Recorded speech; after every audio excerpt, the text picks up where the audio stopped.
Hello, everyone. We're just reviewing to see if we have quorum. Once we establish that, we'll start the meeting. So please give us a couple of minutes. Beautiful teeth. God bless you. We're just very proud. We lost our first tooth today, so we are all fired up. There we go. God bless. Ating station. What are they gonna do?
What sense to do not but if maybe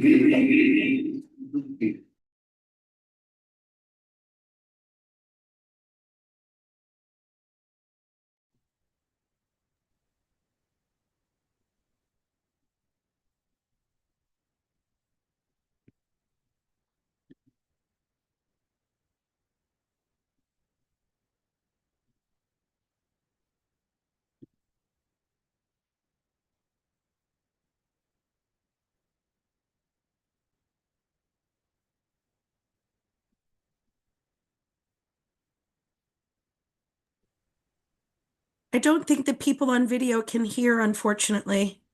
Now we can. Oh, no, Tracy, that was you. Got it. No, we can't hear.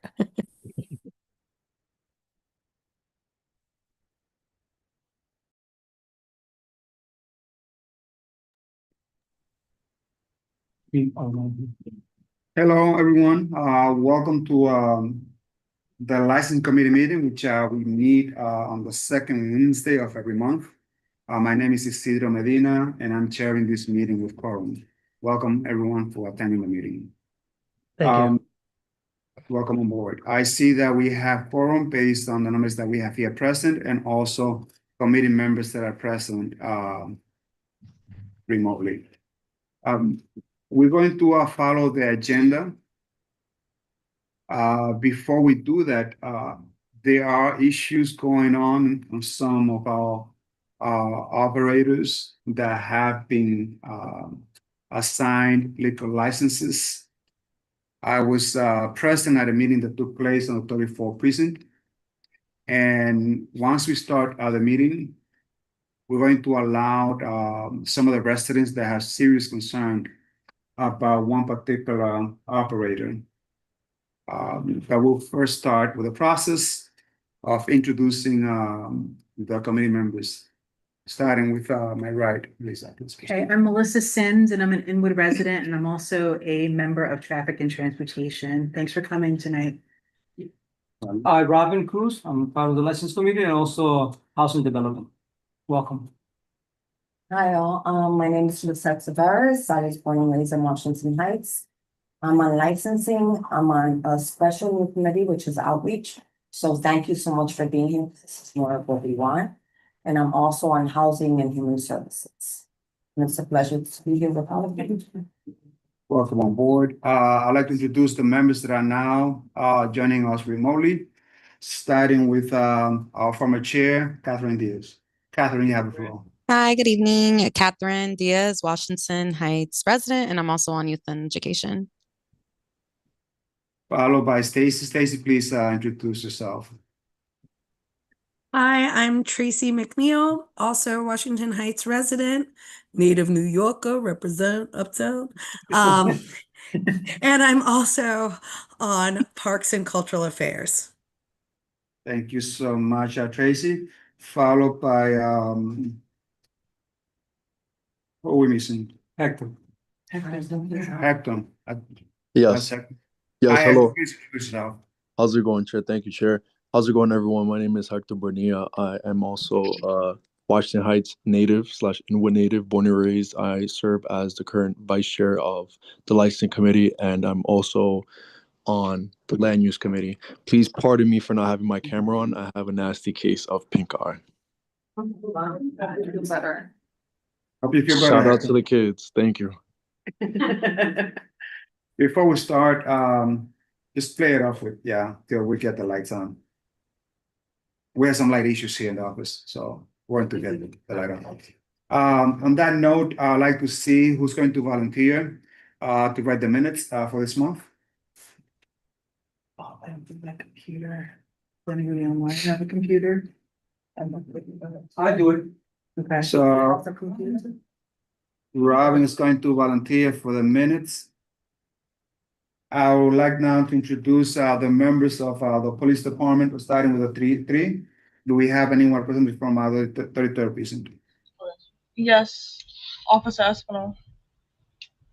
Officer, I'm sorry, what's your last name, officer? Officer Espinal.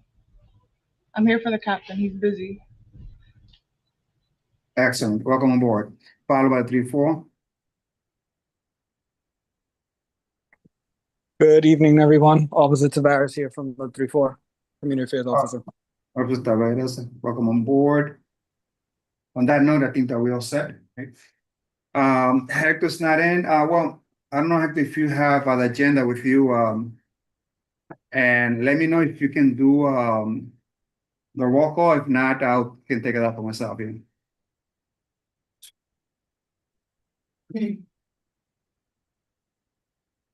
Hector, you there? Yes, I'm sorry. Can you repeat the message? The question is if you can do the roll call once we start introducing the agenda items. Absolutely. You have, if you have the agenda, you should be okay. Before we start, I was saying earlier that I attended a precinct council meeting on the 34th precinct. That was last Thursday. And the idea of the precinct council meeting is to make sure that the precinct hears about issues that are affecting the community. I was surprised to hear so many complaints about one particular operator. And based on what I heard, it was, I think, clear that we need to hear them out, not only myself, but also for the committee, so you can know what's going on. There are many issues going on, by the way. It's not only the one that you're going to hear about, but there have been fights in some of our restaurants. There have been issues outside of some of our operators, as far south as 157th, all the way north to 218th Street. So we're going to take action items. We're going to hear the complaints. And then I will check with the chair to see if it's something that is gravely enough that the committee will have to respond in writing. And based on that, we'll move on. One of the operators that has some serious issues, the committee actually objected to the license. We didn't approve it. But somehow they found a way for the SLA to approve the license on the second floor, which is not accessible. And I don't know if you recall that one, it's the one on 150, West 159th or 160th. The second floor. I remember. So we objected because they wanted a 4 o'clock hour close in the morning, right? And besides that, it was not accessible. And there are issues going on. But again, I'm glad that we did not approve that particular license. On that note, we have some in-person members here, residents of our community, that would like to speak about one particular topic. And let's allow them to speak for 1 minute and 30 seconds so that the committee can hear what's going on. And then if need be, we'll proceed with next steps. I would like for you all to state your name, where you reside, and if necessary, the apartment number, and what is the cost of your being here. On that note, the floor is open for us to listen to your comments. Please, when you stand. Hi, my name is Jocelyn Sirinach. I live at 141-45 Nagel Avenue. I'm on the second floor, apartment 2F. The bar, restaurant, club, I don't even know what to call it because it's not a restaurant. It's a club named Caramellos. They're there. They've been there about 5 years, maybe a little bit more. They are disruptive. There's fights, there's drunken arguments, they're disrespectful, they block our entrance, they don't let us sleep. They go in our building, they're making messes in our building, smoking, drinking inside the building. The security guard, we told them one time, can you please get them out? They said, that's not my problem. The owner is disrespectful. There's no talking to her, there's no working with her. And we're fed up. It's a lot. Thank you. Thank you. Next one, please. Ready? Okay. Hi, my name is Zenaida. I live at 141-45 Nagel Avenue, apartment 2C. My apartment is right above. I've been there since 1970 something. And in all the years that there've been pubs, there've been restaurants, in all the years that I've been there, I've never seen how disgusting a business is, the way they are. Like she mentioned, the owner, there's no speaking to her. We have already had altercations with her. The fact that they come into the courtyard, they'll come out, we have videos, they'll come out, the restaurant, the Caramelo, they'll come out, go into our courtyards and urinate. You know, I have videos with men urinating in our courtyard because my bedroom was in the courtyard. The fighting, the coming into the building, and then when tenants come out and say something to the people in the building, they get very disrespectful, they're willing to fight. The fact that I don't know if it was asked the last time, but what time are these lounges supposed to close? Because on Sunday, I know the time went forward, they were outside yelling, I also have video, at 4:27 in the morning. They were just coming out and they were out there yelling. So we're tired of it. Most of us have been there. I'm sorry. That's it. Since, oh, Yes, so finish the. so most of us have been there forever. And then we have some newer tenants, but they're also dealing with it. So we're just tired and want to see what we can do to get it resolved. Thank you. Thank you. So my name is Jacqueline Sirnach. I live at apartment 1A, 141 Nagle. Same issue. They come in. The voices are carried into my bedroom. The smoking, the smell, the clouds. We call the police. They come. Sometimes they leave before they get there. I even feel guilty at times calling because I feel there's better and bigger things that need to be resolved as opposed to kicking people out. But they are very aggressive to the point where they were calling me a racist. They wanted to fight me. I can't go back and forth with these people because they know where I live and I don't know who you are. So this is why we need to take the next step. This owner of the bar, I think last week's meeting made a difference because all of a sudden now, the 2 days that she's open, she's doing it the correct way, what we've been asking for years. And she never wanted to work with us. So we just need to obviously voice it. And honestly, my opinion, like I said in the precinct, we're not trying to close anybody's business down because that's their money. But if you're in our community, you need to respect us. You get to go home and I'm pretty sure you get to sleep in peace when we get up and have to go work 9-hour shifts on 2 hours. And most of us are essential workers in the hospital, in the clinic, downtown, you understand? So it's really hard. It's really hard. And it's frustrating when you're not being heard and nothing's being done. So I'm happy we came to this. So we are being heard, it's being documented, and we are willing to continue coming to any meetings, any emails, and anything else that needs to be done. We want to be at everything. That'd be perfect timing. My name is Kelly Wolford. I live at 141, 145 Nagle Avenue in apartment 3A. I'm actually in the back. And the music is so loud from this club that I can hear it very clearly in my apartment on the 3rd floor in the back. I was physically threatened by the boyfriend of a young lady that works there and had asked them, came home from work, tired, annoyed, asked them to take their argument off of our courtyard. And they literally started coming after me. This is also on videotape. The situation there, it's just untenable. I mean, this is our home. And if we explain that to them, they just completely disregard and disrespect us for wanting to have a peaceful existence at 141 Nagle. And so we're tired of it and we're ready to do whatever we can and go to whatever lengths we can go to rectify all of this. And if that means they lose their license and the club closes, then that's what has to happen. But we are ready to go the distance.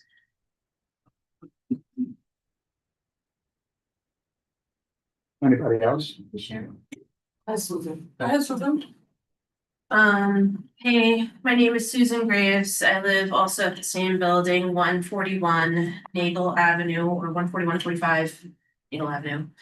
I haven't been there for long, but whenever I come and go from the building at night, I'm always concerned about like what am I gonna find?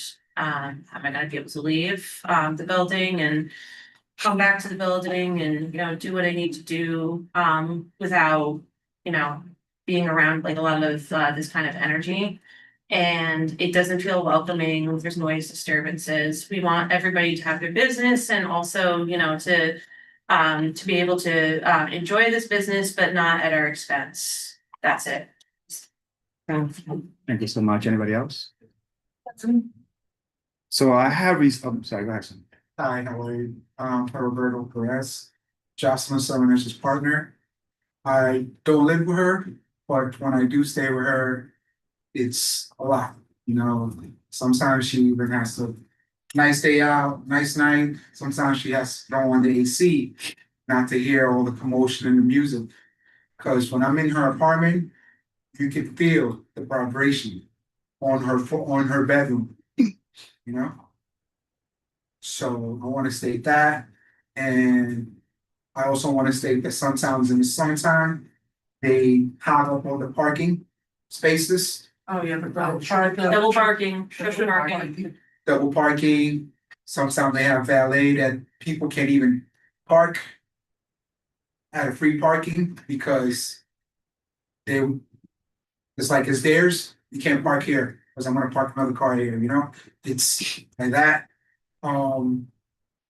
And we don't, I'm not here to say much, but you know, if you go on social media, you can see all the violence that club. Yes. Thank you. We have received also statements from tenants from 141.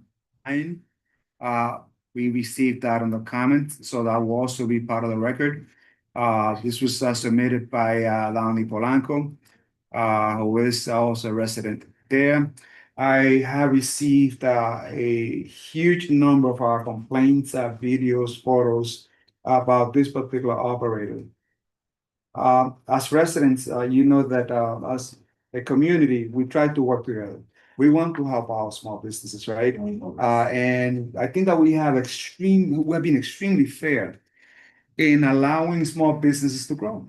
And this is what make up our content of the community, correct? And we support them, right? Yes. At the same time, we also care about the residents, and we have been really consistent in trying to protect the well-being of you, the residents. However, when we have issues that should not be taking place in some perhaps unscrupulous operators, we got to take action. I can understand one or two complaints. I have had like some operators that come and they get one complaint, but sometimes there are issues between the operator and maybe a resident or a visitor. But this is not that case. This is not that case. I can tell you that and you can see how we go on the process on how we approve licenses, how we renew licenses. You will see that there is a community board commitment to make sure that you also stay safe and do enjoy a good night's sleep. You will see that we're going to, when we deal with a new applicant, we're going to address the stipulations. Based on what I see, this particular applicant, Caramelo, is going to be up for renewal this coming June. So they have to renew either in May or June. I recommend that you stay in touch with the community board to see when they are supposed to come back.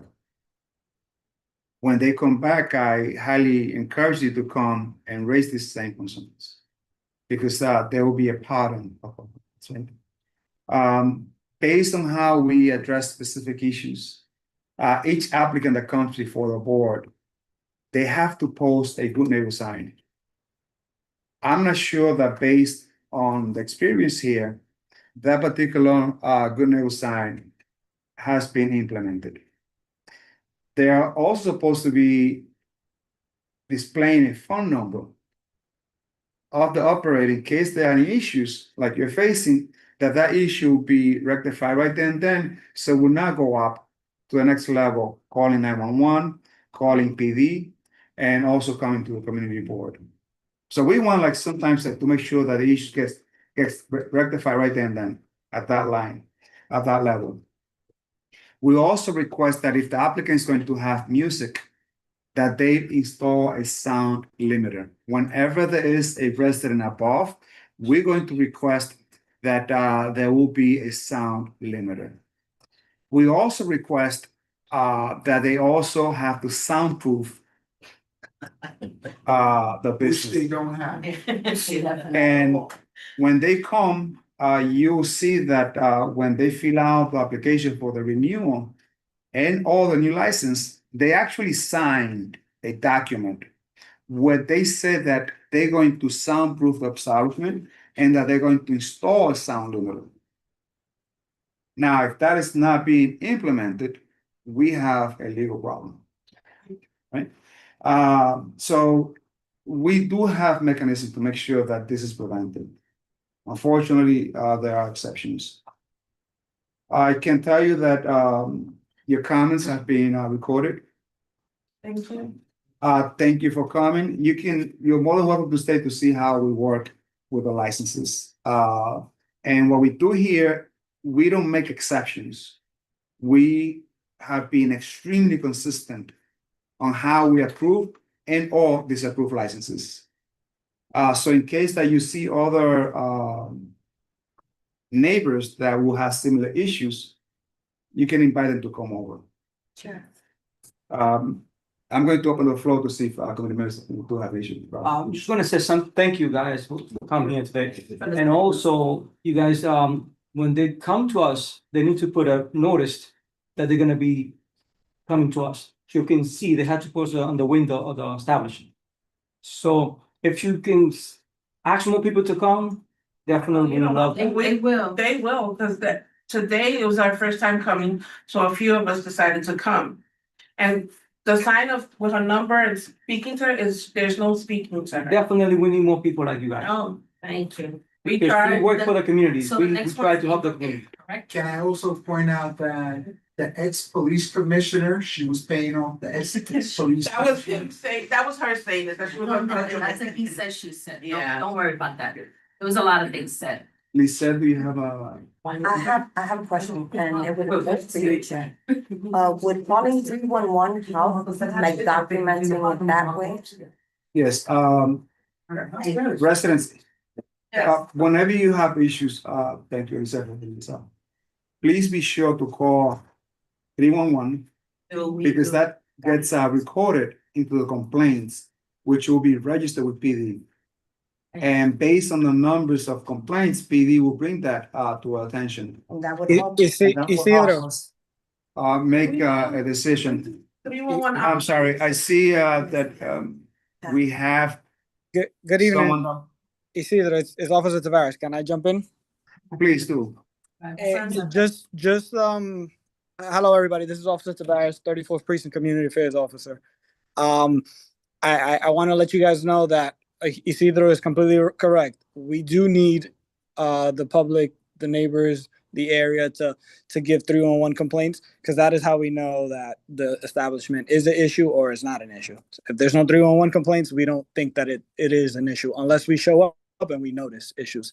I'm hearing you guys on the complaints. We know about the complaints. That is why a few months ago we implemented what is called a cure notification, which is basically the city investigating whether this establishment is how can I say being managed properly, and if it's not, how can we correct it? So as of right now, the hours of operation are being limited on this location until they rectify issues that you guys that are occurring because of the complaints that you guys have made, because of the issues that we've noticed. So I just want to kind of give the neighbors in the area a little breather that as of right now, the latest that they can go up to is 2 a.m. I know that's late still, but at the same time, they're basically cutting down their hours for the time being and mandating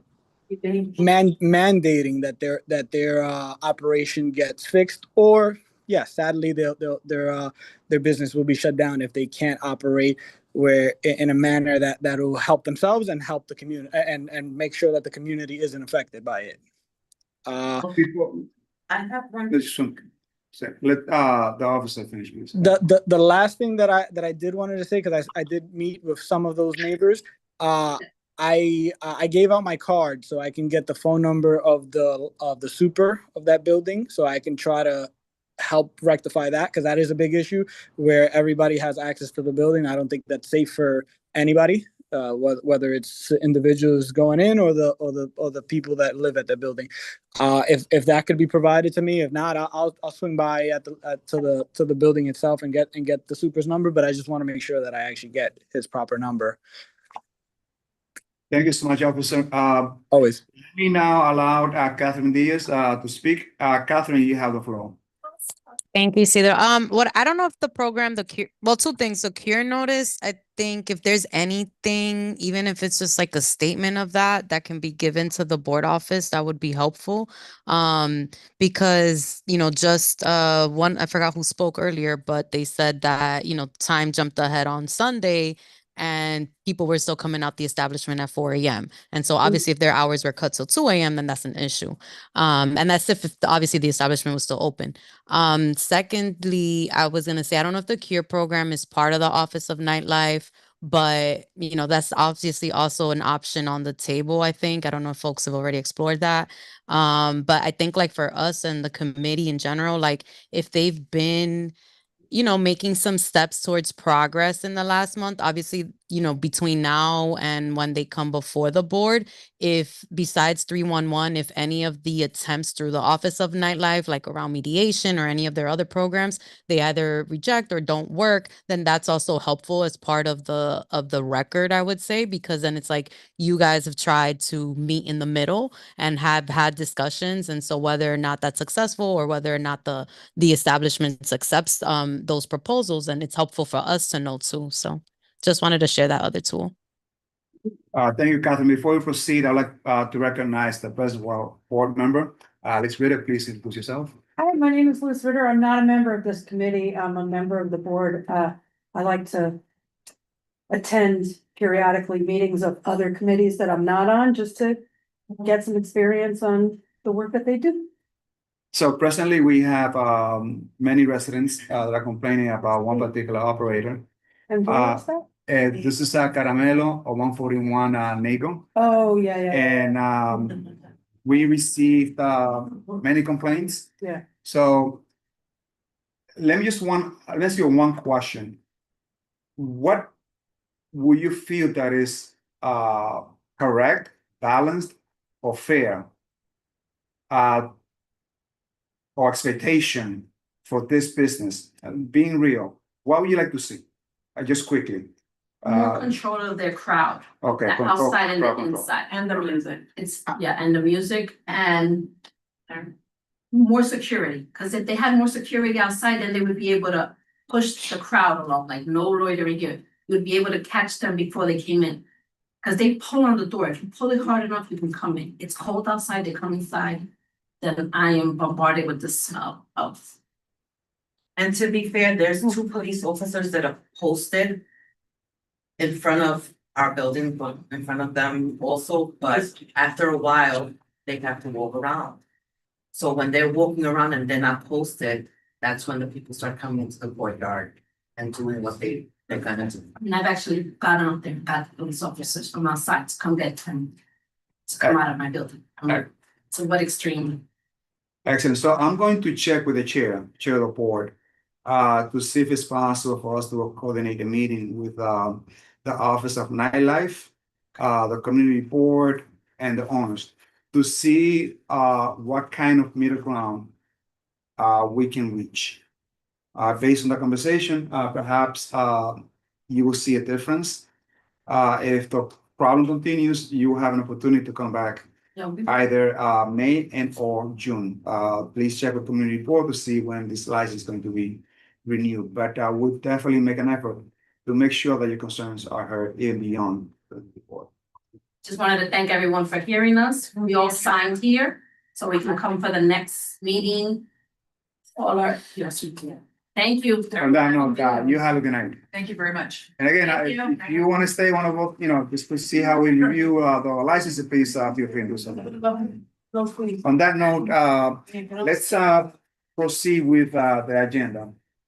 So committee members, as you know, Written agenda that I could get in the front of there. Perfect. as you all know, we have been assigned to address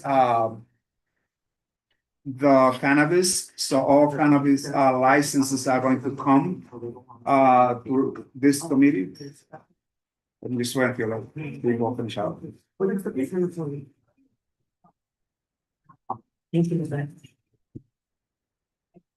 Thank you, guys. Thank you. Yeah, have a good night. Good night. So we have been tasked to take over the cannabis licenses. It's very similar to licenses, the license committee and how to proceed with liquor licenses. There are particular questions that should be addressed when we deal with the application for a cannabis license. And that is, or has to do with network security, cameras. We also have to deal to make sure that if they do have deliveries, right, that they have to be employees of the establishment. Cannot be going through a DoorDash, any other delivery system. So it has to be registered with the establishment. I also have to thank the task force, especially Noble Crawford and the committee members that had taken this on the task force. Now will be on the licensing. We do have one application, and as usual, we're going to make sure that they do submit a complete questionnaire similar to licenses. It was submitted to each one of you to make sure that we review the process. We have to hear about also the hours of operations. And like licensing, if they do not submit a complete application, we can either ask them to withdraw or we can vote against the agenda item. The same thing if it's also incomplete. If it's incomplete, the same will apply. All right. I highly recommend that you go into the community board webpage and go into the link for cannabis. You can find out the process there on how we should proceed with the request. But we should start the meeting to make sure that we don't stay here for too long. On that, do I have any questions? Seeing none, Hector, please take it away. Wonderful. Thank you, Chair. So the first section of our agenda tonight will be listed as cannabis, and our first applicant on the agenda is applicant number 1, Mellow Times, located at 1597 St. Nicholas Avenue. Do we have a representative for this establishment?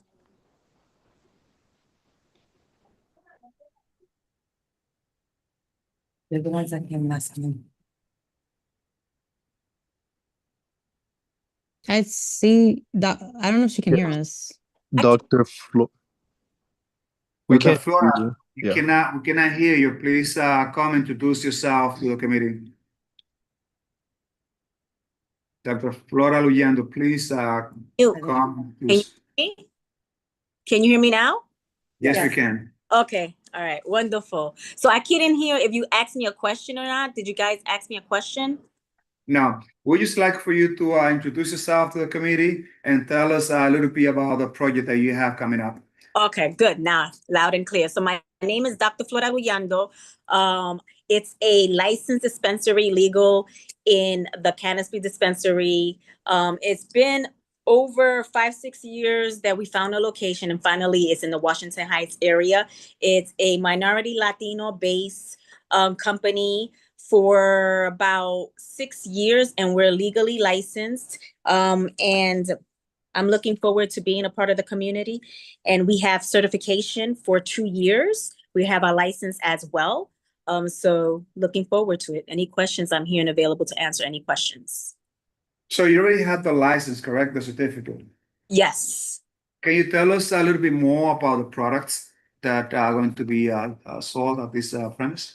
So specifically, it's going to be all cannabis and some hemp. It's all about wellness at the same time. I am the chief director of the wellness part of it. I've been in holistic medicine and Western medicine combined for over 15-20 years.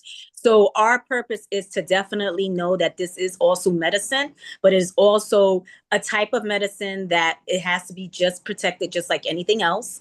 So it's going to be all different products. It's not about getting high. It's about understanding the myths that medicine is a purpose, mentally, physically, and spiritually, and that's our key. So we're going to have different types of products, that variations of TC, which has different levels of percentages of high, just like alcohol. You have a 2%, you have 5%, so it varies. Excellent. Dr. Luyando, can you please tell us what will be the community benefit to approve this particular request? Well, one, it's pretty much going to be around every community. We can't stop it, just like alcohol, right? But what is so beneficial about it is that it's our community. We all are native New Yorkers. I was raised in the South Bronx, live in the Upper West Side now. I am a representative of the community. I speak Spanish. I am a part of the community, and people need to see us as representation. Secondly, wellness is important. I've been a part of the community for such a long time doing wellness events like mindful meditation, natural herbs. And this is also to prove to the company and to the people around our neighborhood that we have to stop the stigma, understanding the medicine and understanding that it's a plant, yet understood that it can be addictive if used improperly. So for us, we see it as community-based, family-based, stopping the myth, and understanding that this can make a change. Dr. Luyendo, can you please tell us how well you know this community, the Washington Heights and Inwood? All my life. I'm a native New Yorker. I was raised in the South Bronx. And so I have family members in that area, also in the Lower East Side. So as a native New Yorker, there's not much of us here, but all my life. Excellent. And I'm going to open the floor for you guys to ask questions in a few minutes. This is a request to stay open from 10 a.m. to 10 p.m. on a daily basis. They have the capacity as a maximum of 40. They're going to have 8 employees. Based on the requirements that we have as community board, they did post a public notice in both languages as requested. They also made a copy of the lease, signed lease.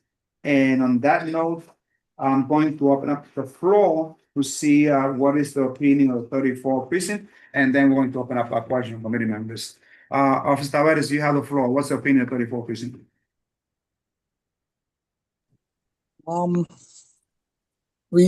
What's the location? That the anticipated location of this establishment? Specific 1597 St. Nicholas on 190th Street. Right next to, I believe, Dunkin' Donuts, correct? Absolutely. Right next to Dunkin' Donuts and next to the pizza parlor. Okay. We saw the application, and we don't disapprove of the anticipated location and establishment. Thank you so much, Officer Tavares. This is opinion for 34th precinct. At this point, I'm going to open up questions from committee members. I have a question. Please, Lisa. You said, you've had the license, was it for 6 years? Yes, because we were looking for a location. And so we had to keep reapproving because when it came to cannabis dispensary, it kept changing, right? It was new to New York City, but not new to us. And then we just kept following the rules. We have to find what's rules and regulations. So then we had to be approved because we had to find 500 feet away from a school. So then we had to redo that. So it's all about following the rules and regulations. That is why. Thank you so much for that. Now my question is, so in this 6-year process, you ended up choosing Washington Heights because it was able to check all those boxes. Not only that, we wanted it in New York City, right? We had opportunities to go upstate. But again, it's our importance to show that representation in our community is important. I'm Latina, and it's important to understand we have to stop myths. And representation is good. And we look at high quality, and we also feel that at the same time, how can we stop myths if we can represent our own community? And so that is why it's so important for me, my familia, and my colleagues. Thank you so much. Dr. Luyendo, how many security guards are going to have posted? 3. So we're going to have 2 outside and 1 inside. And this will be registered with the state of New York as required. Excellent. And trained, to be specific. And trained. As far as the delivery, are you going to have delivery? Yes, but not anytime soon. We are having the licenses for delivery as well, but not at the moment. We're focusing and keeping it simple right now to understand the community and the store. Excellent. Any other questions, committee members, board members, Alice? Do you have any experience running a cannabis shop? Experience with cannabis shop? No, but experience owning a business for over 20 years? Yes. And that It pretty much is the same thing. The only thing is that we had to find the rules and regulations of cannabis because it's Can pretty you say, New York City, cannabis throughout. can you say more about the experience that you have as a business owner? What is the nature of the business you used to run? Okay. Flora Healing Body Works, that is my business. I'm a holistic doctor. I do acupuncture, Chinese herbs, natural medicine. And before that, I was in dentistry. I was in dental hygiene, own my own business on 59th Street with Dr. Young. And then I moved and pursued that. I said I wanted to do Western and Eastern medicine because I felt Western wasn't doing enough. I felt that it was underprivileging people without being correctly showing how medicine can be. And when you combine Western and Eastern, you see a difference. Eastern was more holistic, and that was my approach. And when I combine both, it's been amazing. And then I was an herbalist. So it's not much difference with cannabis. So I prescribe natural medicines. And I feel that with that being said, this is just another level. Thank you. Any other questions from committee members, board members? No. I do. Please proceed, Tracy. Apologies. No worries. It's a two-part question. So the first part is, you mentioned that there's going to be all different sorts of cannabis items. For those that aren't in the industry, when you say all different sorts of products, what exactly are you referring to? Okay, specifically different grades, just like essential oils and just like different kinds of natural medicine. You have grade A, grade B, grade C. You also have percentages of 2%, 3% of what's inserted in cannabis. Then you have specifics. Now you're looking at products, right? We're looking at vapors. We're looking at buds and seeds. Exactly. So those, we're going to be having those. So, okay, and again, not because I don't know this industry, I'm also from, New York. So my understanding is a little different, regular. Are we going to have edibles? Is it going to be inhalation? Is it going to be drops? So when I say what products, I understand you're talking about as a doctor, but I'm sort of talking as like a regular schmegular person. What would I be buying? Would I be buying it in pill form? What is it going to be? Specifically all those. So you are correct. So we are going to sell through vapor. We are going to throw edibles in it. We're also going to show different types of tubings with it. So it varies. Yes. Okay. And my secondary question is that part of what you're explaining to us is by changing the stigma. I guess my question is, other than being a minority-owned business in the community, what are we going to have lessons? How are we as like consumers what are we learning, or how are we going to learn to change? I guess what's different than me just walking into a liquor store? Like, you're saying you're changing the stigma. In what way? Like how? Oh, beautiful question. I love that. So I answered your first question. The second question is, we've been doing that already. So we're a part also of the sorority and fraternity of Alpha Kappa Alpha sorority and Omega Psi Phi. So community to us is nothing new. I've been around it for 30 years. My fraternity brother's been doing it for 28 years. So community service is actually doing things with the community. So we've shown stuff outside and say, look, what is this, for example? What can this do? What are the pros and cons in cannabis?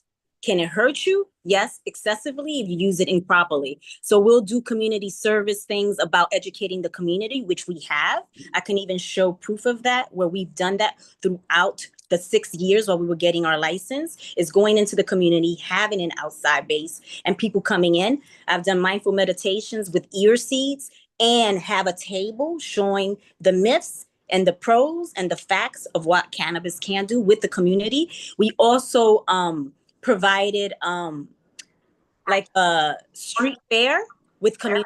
You're a 10, but you still. Guys, please unmute yourselves. Please continue, Tracy. And that's pretty much doing things with the community. We had street fairs. We've done that as well. And it's about being active and presentive and visible. And as a native New Yorker, this is a good thing. It's about going into the community and speaking and talking to people, whether we want to hear it or not, because we want to hear those things. We want to comfort people. We want to make sure that's what community base is. And it's so I speak another language, as in to help the community understand that speaking sometimes culturally is understanding the language. And I speak it fluently. I speak Spanish fluently. Thank you. Please, Lisette. I have a follow-up question. Being that it is in this community, do you plan to hire within this community or are you gonna hire outside? No, of course, we have to hire within the community as well. That is part of community. We already took some of the information we want younger, personally, we want younger generations. So we already had a few already that came by and we took their information already. Thank you. Excellent. And how far is the establishments from our local schools, Dr. Yan? It's definitely, I don't know the percentage wise, but we're within the legal base. So it's not even close at all. And we're happy because it kept changing and changing and changing. And that is the reason why there's another reason why it's so good, because there's no schools nearby. Excellent. They're like 3 blocks from GW. Yeah. That's because GW is in block west and then a couple blocks north. So, and that's the closest school around. So no issue. Yep. Excellent. On that note, I'm going to ask our Vice Chair Heck to proceed with the vote ranking as the chair, vice chair, followed by Robin, Melissa, Catherine Diaz, Tracy, and Lisette. Hector, do you have the order? Yes, I thought the order was going to be the chair, vice chair, Robin, Melissa, Lizette, Catherine, then Tracy. Yeah, I believe that both Tracy, Lisette, and Catherine came at the same time, same month. So I guess that we can go without any preferences by alphabetical order, if you so please. Yes, absolutely. So that will be Catherine, then Tracy, then Lizette, correct? Correct. Wonderful. All right. For the vote for Mellow Times, located at 1597 St. Nicholas Avenue, Chair, how do you vote? Yes. Chair votes yes. I vote yes as well. Robin Cruz, how do you vote? Yes. Robin votes yes. Melissa, how do you vote? Yes. Melissa votes yes. Catherine, how do you vote? I'm not voting due to conflict because I work at OCM. Conflict. OCM, wonderful. Tracy, how do you vote? Yes. Tracy votes yes. And Lizette, how do you vote? Yes. Lizette votes yes. That's 5 in favor for this applicant, 6 in favor for this applicant, 1 conflict of interest. This motion passes. Thank you so much. So Dr. Leyendo, congratulations. The community board welcomes you as a new business in our community. We wish you all lots of success. And if there's anything further the community board can do for you, please feel free to reach us out. So in the meantime, good night and congratulations. Gracias. Buenas noches. Thank you. All right. On that note, let's proceed with the agenda. Wonderful. The next section of our agenda will be renewal on-premise liquor licenses. The first applicant in this section, applicant number 2, will be Inwood Hospitality Partners, LLC, doing business as Hudson Crab and Q, located at 347 Dyckman Street. Do we have a representative for this establishment? Yes. Hi, how you doing? Can anyone hear me? Yes, we can. Hi, my first name is Anthony, last name DeBeek. I am the general manager at the Hudson, been here since 2023. I am also acting liaison to the owner, John Becker, who is the established owner of Inwood Hospitality Partners, LLC for the Hudson Crab and Q. Welcome on board. So this applicant is requesting a renewal for their liquor license. I believe that you all know this establishment. Based on how they submitted the application, everything has been submitted, all documents have been submitted, including the public notice, copy of the license, and also glad to see that they also submitted some floor plans, which is not even required, but they did submit that. Based on the last time that they came to this community board back in February 27, 2024, there was no objection by this community board. I'm going to proceed and request the opinion 34 prison so we can move forward. Officer Taveras, what is the opinion 34 prison? Good evening, everyone. Yes, we actually are in contact with Anthony often. No disapproval on the what is it, the renewal? Yes, Yes. that's Yeah, no, they're in the sense of working with us, they're very compliant and work with us often, so no disapproval. Thank you so much. I'm glad that you guys are communicating to make sure that we mitigate any problems. On that note, I'm going to move to committee members to see if they have any questions. Seeing none, yes, please proceed. I'm just curious if there are any changes in, not the method of operation, but like, is it gonna be the same as it was last season or any different? And also, when are you opening again for the season? We're definitely going to be opening within May. We're deciding if it's going to be from May 1st or May 15th. Since I came aboard, I've been actively trying to change around more family and community based. For example, last year, we was going to have an apple picking / movie Monday for October going into the fall season, but it was canceled due to the heavy storm that we have. But it's something I'm going to bring back again this year. Another project that I brought up with the owner, and he was very happy with it, especially parks and recreation. We want to have a ingrown, like a farming kind of plantation where we can bring kids and they can see how we farming from farm to table, where we grow all our own veggies, and at the same time, any ones that we have left, we also give it to nearby other restaurants or even family in need. Thank you. Cool. Thank you so much. We're going to request 2 steps, and that'll be to be in consistency with how we proceed as a committee. And that is, we're going to request for you to post a good neighbor sign, which you can get from the office. So feel free and reach out to the office and request the good neighbor sign, which also includes for you to post a phone number of someone that will be in charge during the regular operations. We You have said any it's called, questions? I'm sorry to cut you, I apologize. You said it's called the Good Neighbor sign? It's called a good neighbor sign. It's a beautiful design where we request all applicants to post somewhere visible in the establishment. And that is just to request the patrons not to stay hanging out around the perimeter of the establishment to make sure that we prevent issues.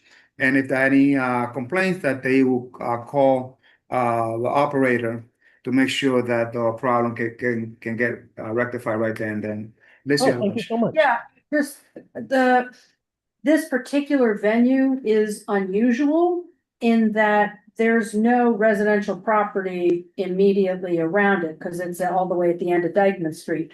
So their good neighbor letter, I mean, for me as a person who lives on Riverside, like just past, it's helpful if people are just mindful of being neighborly, not just around the facility, but as they're proceeding to The surrounding.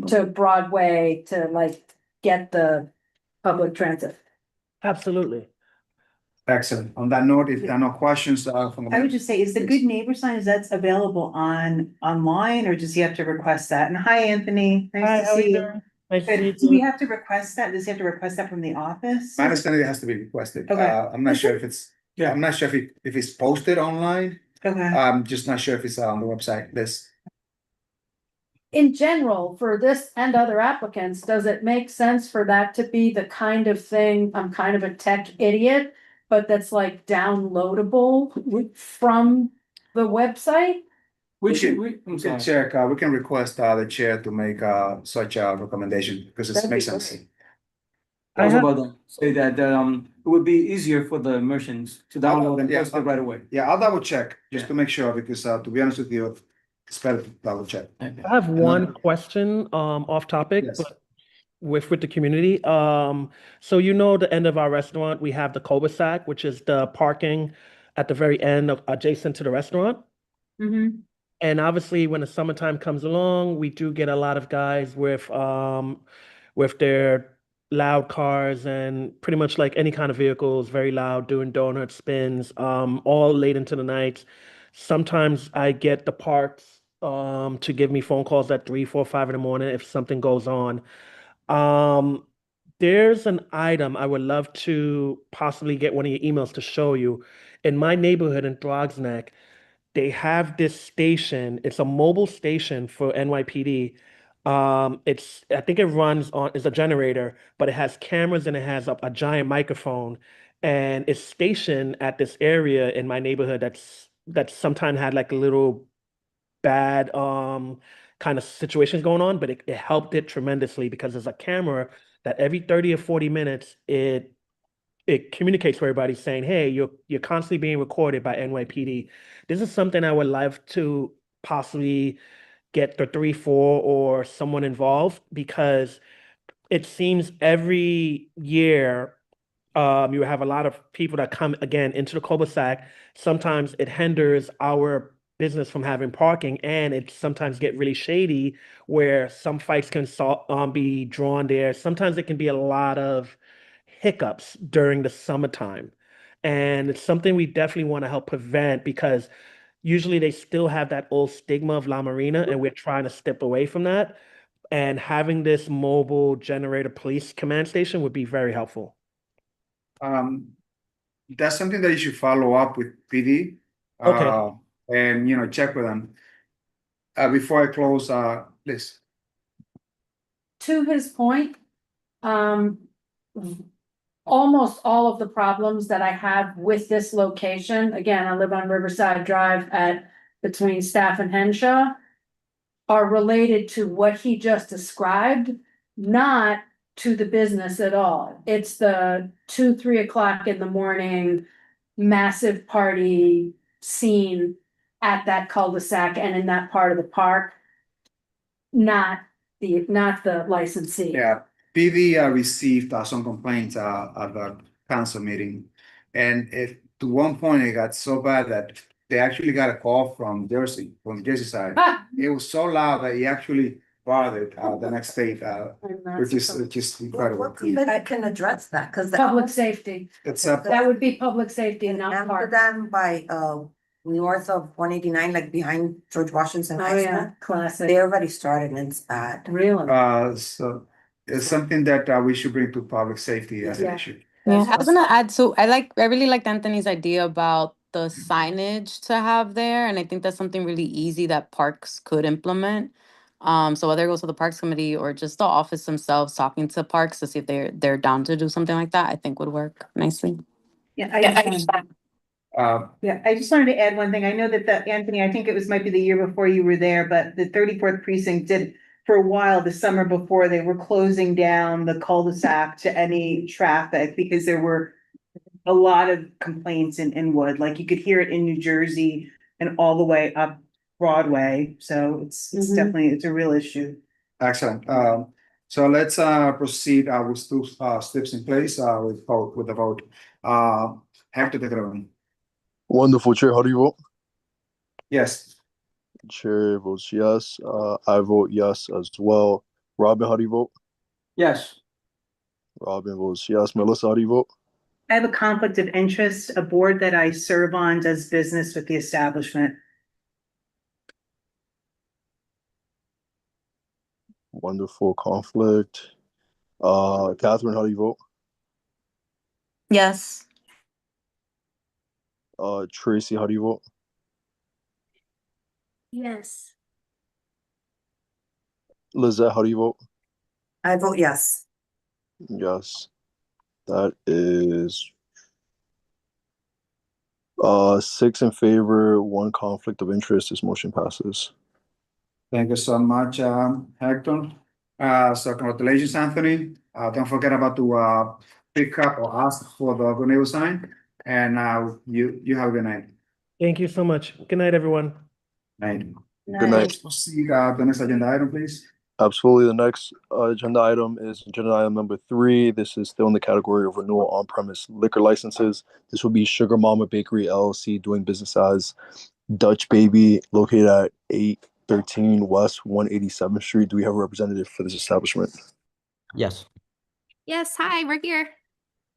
For the purpose of the minutes, please tell us your name and affiliation to the establishment. Hi, we're Kara Renfie and Hugo Pinto. We're the owners of the bakery. Welcome on board. How's business there? Well, the winter's been a little rough. It's been quite cold, but we're very grateful, that It's moving along. it's moving along. Yeah. Cool. This applicant is requesting a renewal of the on-premise liquor license.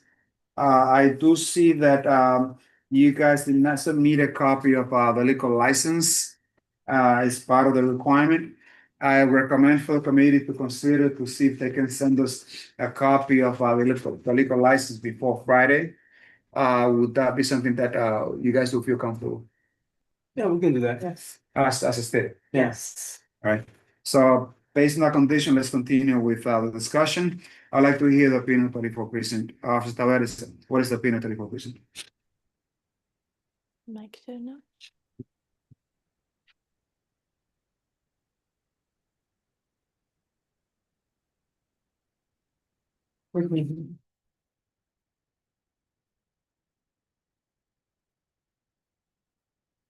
Officer Taveras, are you around?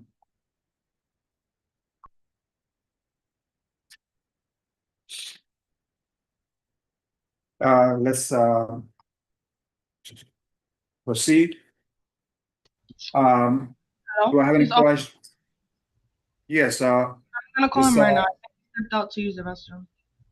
I'm sorry? Oh, he wants, he's just. I'm gonna call him. I think he stepped out to use the restroom. All right, I'll come back. So committee members, do you have any questions?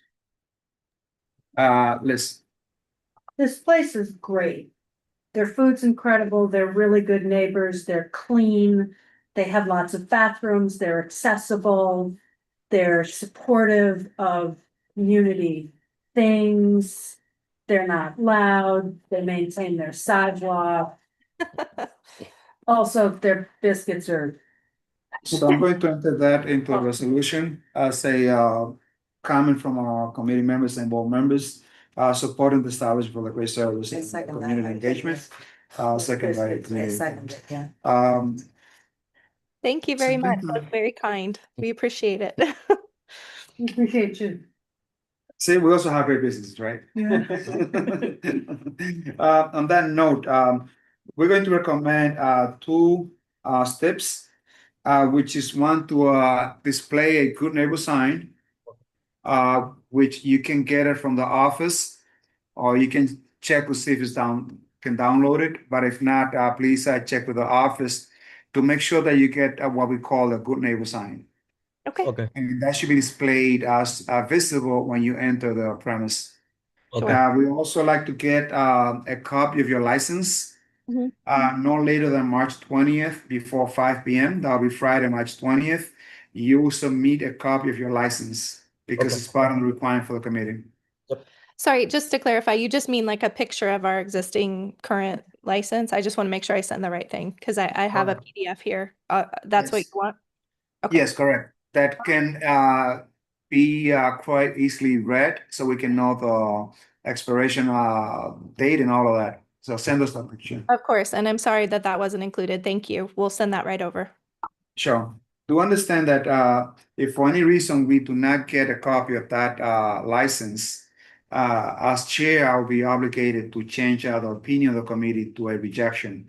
So please write it down, send it out to the office, CC everyone in the office to make sure that you get this on time and that we don't have to turn this into an objection. Okay. Correct? Thank you.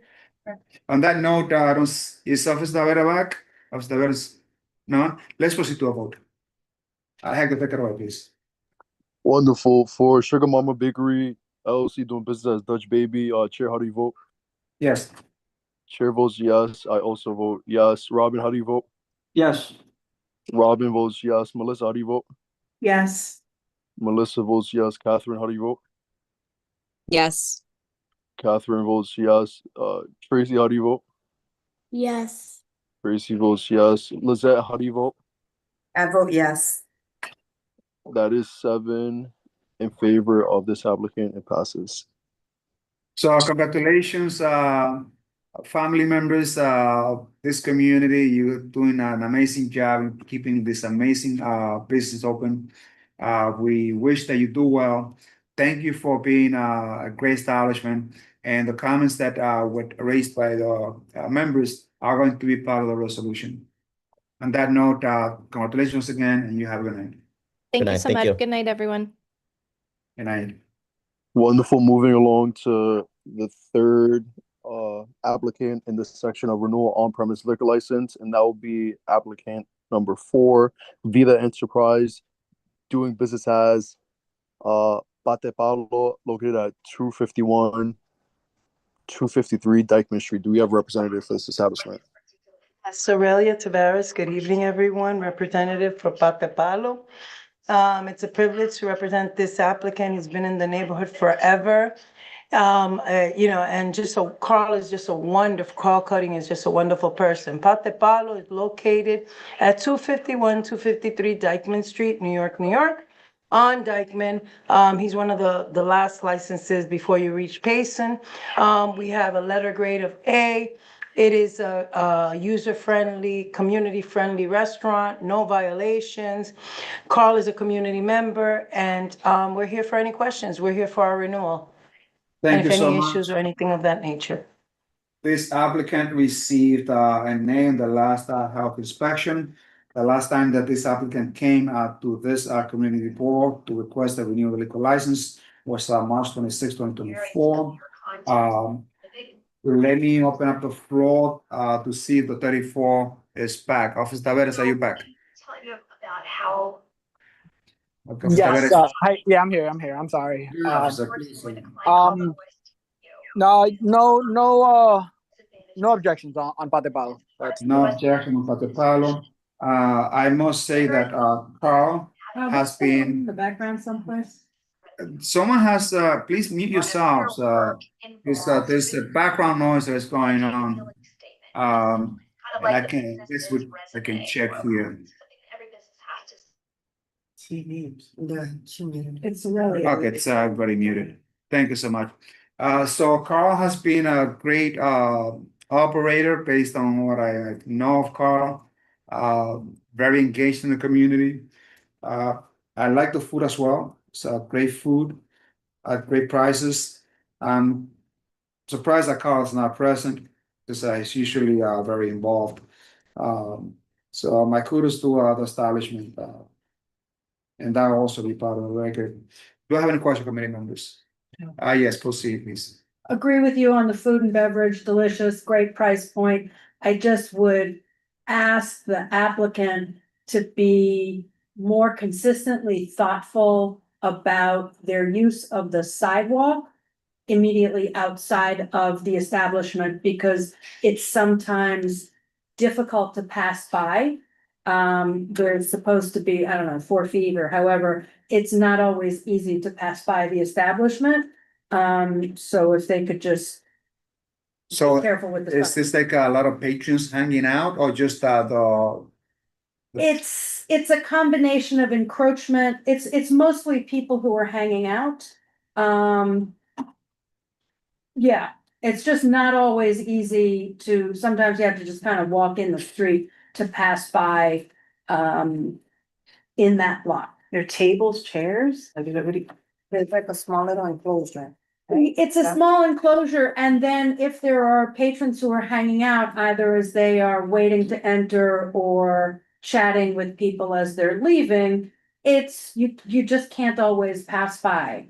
So I'm on that block a lot because I live a block away, and between Pate Palo, El Sol, it's just not always easy to walk in that part of the block. So it's Pate Palo, Mama Juana, Pate Palo, and Bravo, that same line. Yeah. It's always on the other block. Mama Juana, Yeah. I think. No? It's Mama Juana, Pate Palo, then Bravo. Yes. Yeah. So Aurelia, please be so kind and ask Carl to improve pedestrian traffic around Pate Palo. That if the patrons are waiting to get in, they should form a line that it cannot impede the traffic of pedestrians to pass around. Sure. So please pass that. I will also have a chat with Carl because I know him well, and I'm sure he would proceed to rectify this issue. I would also like to recommend one step, which is again the good neighbor sign. And as you know, really, you can pick it up from the office and post this as soon as possible. On that note, if there are any further questions, I'd like to proceed to a vote. Seeing none, Hector, please proceed. Wonderful. For Vita Enterprises doing business as Pate Palo, Chair, how do you vote? Yes. Chair votes yes. I also vote yes. Robin, how do you vote? Yes. Robin votes yes. Melissa, how do you vote? Yes. Melissa votes yes. Yes, Catherine. Tracy, how do you vote? Yes. Tracy votes yes. Sorry, still Lizette? here, Hector. It's Kathy. Yes. Oh, okay. Okay, Kathy votes yes. Lizette, how do you vote? Yes. That's 7 in favor for this applicant. It passes. Thank you so Thank you, much. everyone, and I'll pass the message on to the licensee. Thank you. Thank you, Aurelia. Thank you. Let's proceed to the next one, please. The next section of our agenda will be renewal restaurant wine licenses. This will be applicant number 5, Tampopo LLC, doing business as Tampopo Kitchen, 805 West 187th Street, Store 6. Do we have a representative?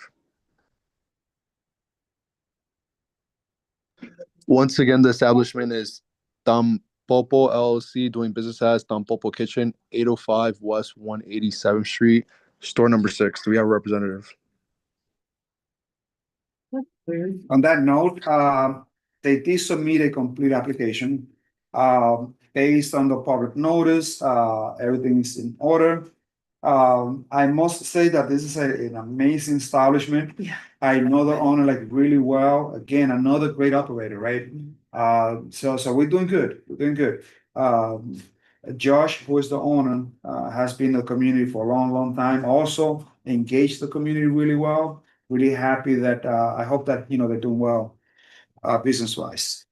So they did submit a complete application. Let's hear from 34 precinct. Officer Tavera, what is the opinion of 34 precinct?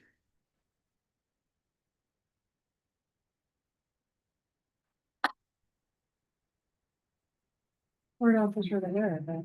Officer Tavera is not present. We can continue. Just that we're going to recommend the good neighbor sign. We'll send them a note.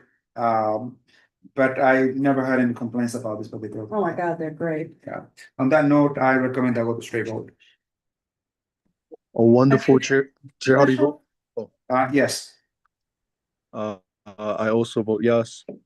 Robin, how do you vote? No. No. Melissa, how do you vote? No. Catherine, how do you vote?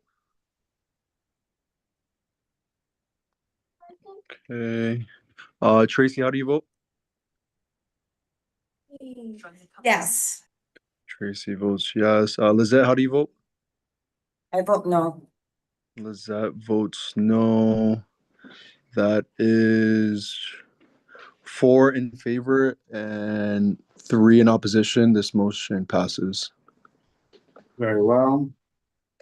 And the reason I'm sure that we're getting some votes and the negative is because quite possibly because the merchant didn't show up.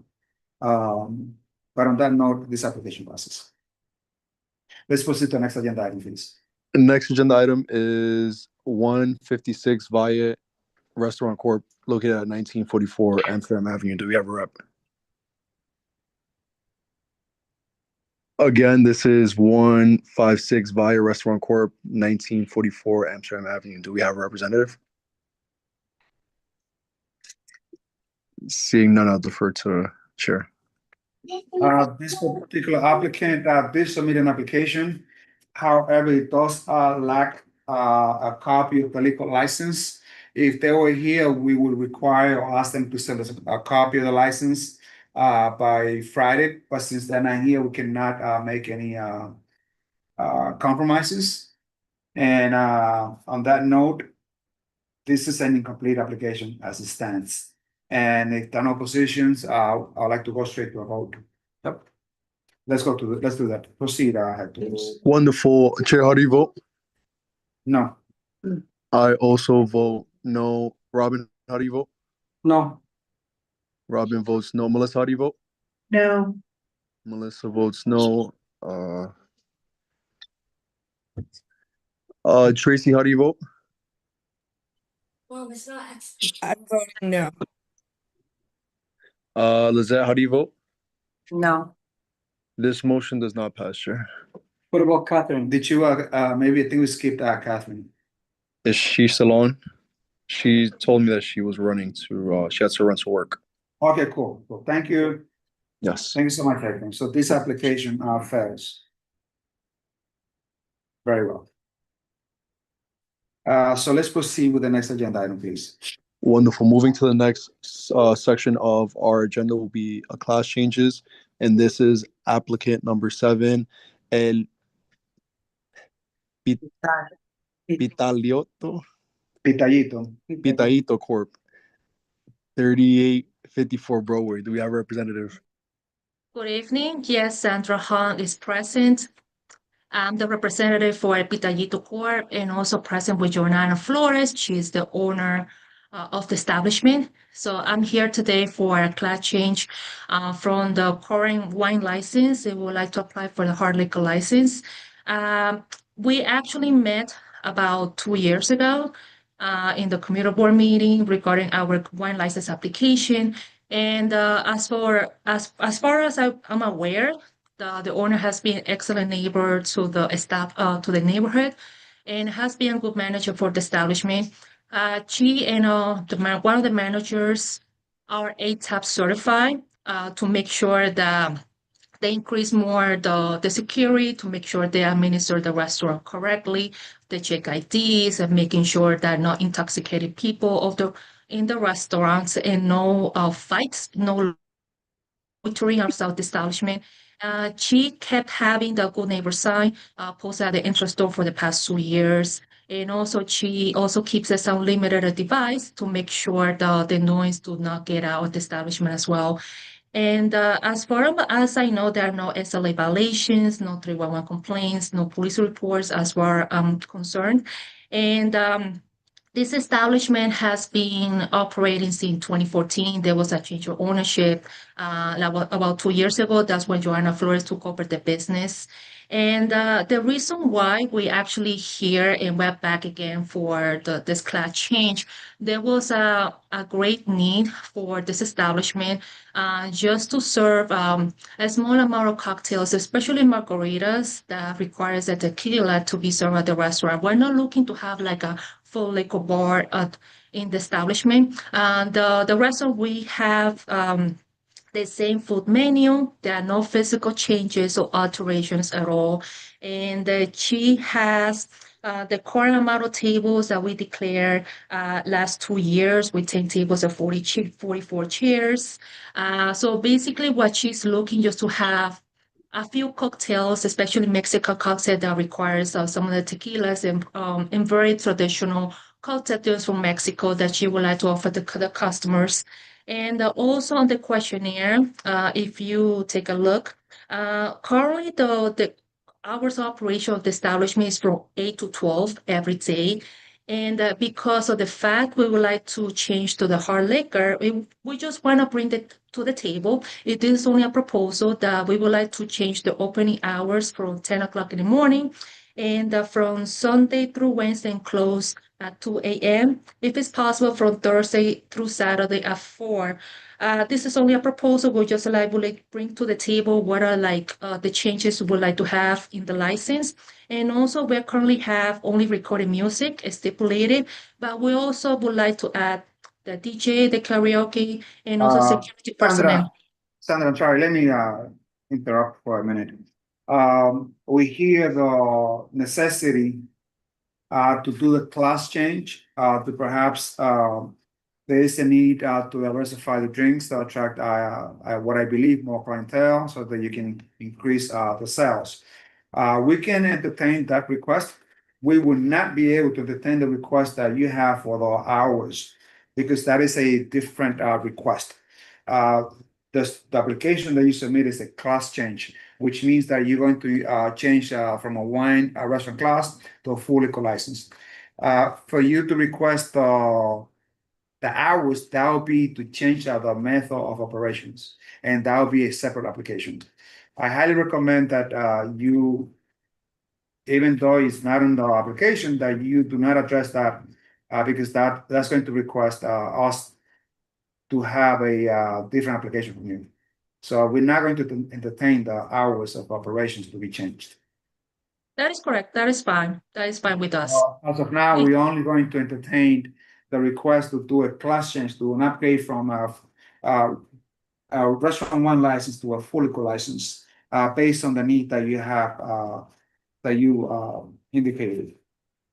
On that note, I'm going to request the opinion of the 33rd precinct. What's the address?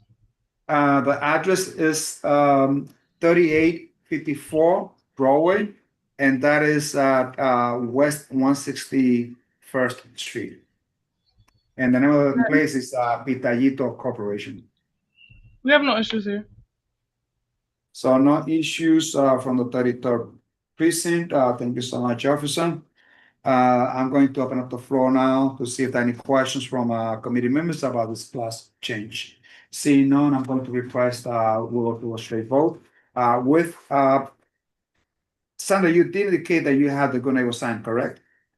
Yes, it has been posted for the last 2 years, but if I need to retake the picture, I can send it that to you as well. No, there's no need for that. I highly recommend that you do reach out. This is not going to be a step.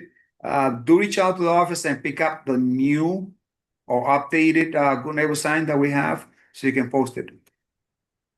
Okay, All got right? it. Got it. On that note, let's go to straight vote. Seeing, we're going to straight vote. Chair, how do you vote? Yes. Chair votes yes. I also vote yes. Robin, how do you vote? Yes. Robin votes yes. Melissa, how do you vote? Yes. Melissa votes yes.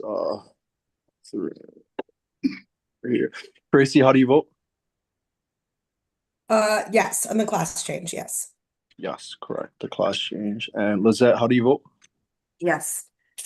Chair, this motion passes. Thank you so much. I have a comment. We voted noting that it's only for class change. Correct. Okay.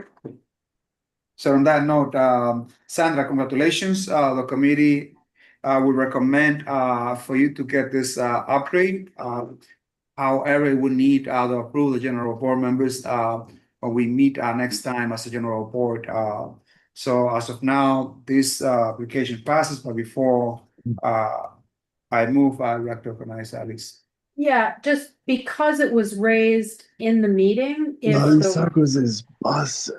hello? Please mute yourselves, guys. If the resolution could just note very specifically that the committee did not vote on or deliberate on any change of hours, and just specifically state that the hours are whatever they are now. So I would not even, my recommendation would be not to address that at all, because they will have to submit a separate application as a whole.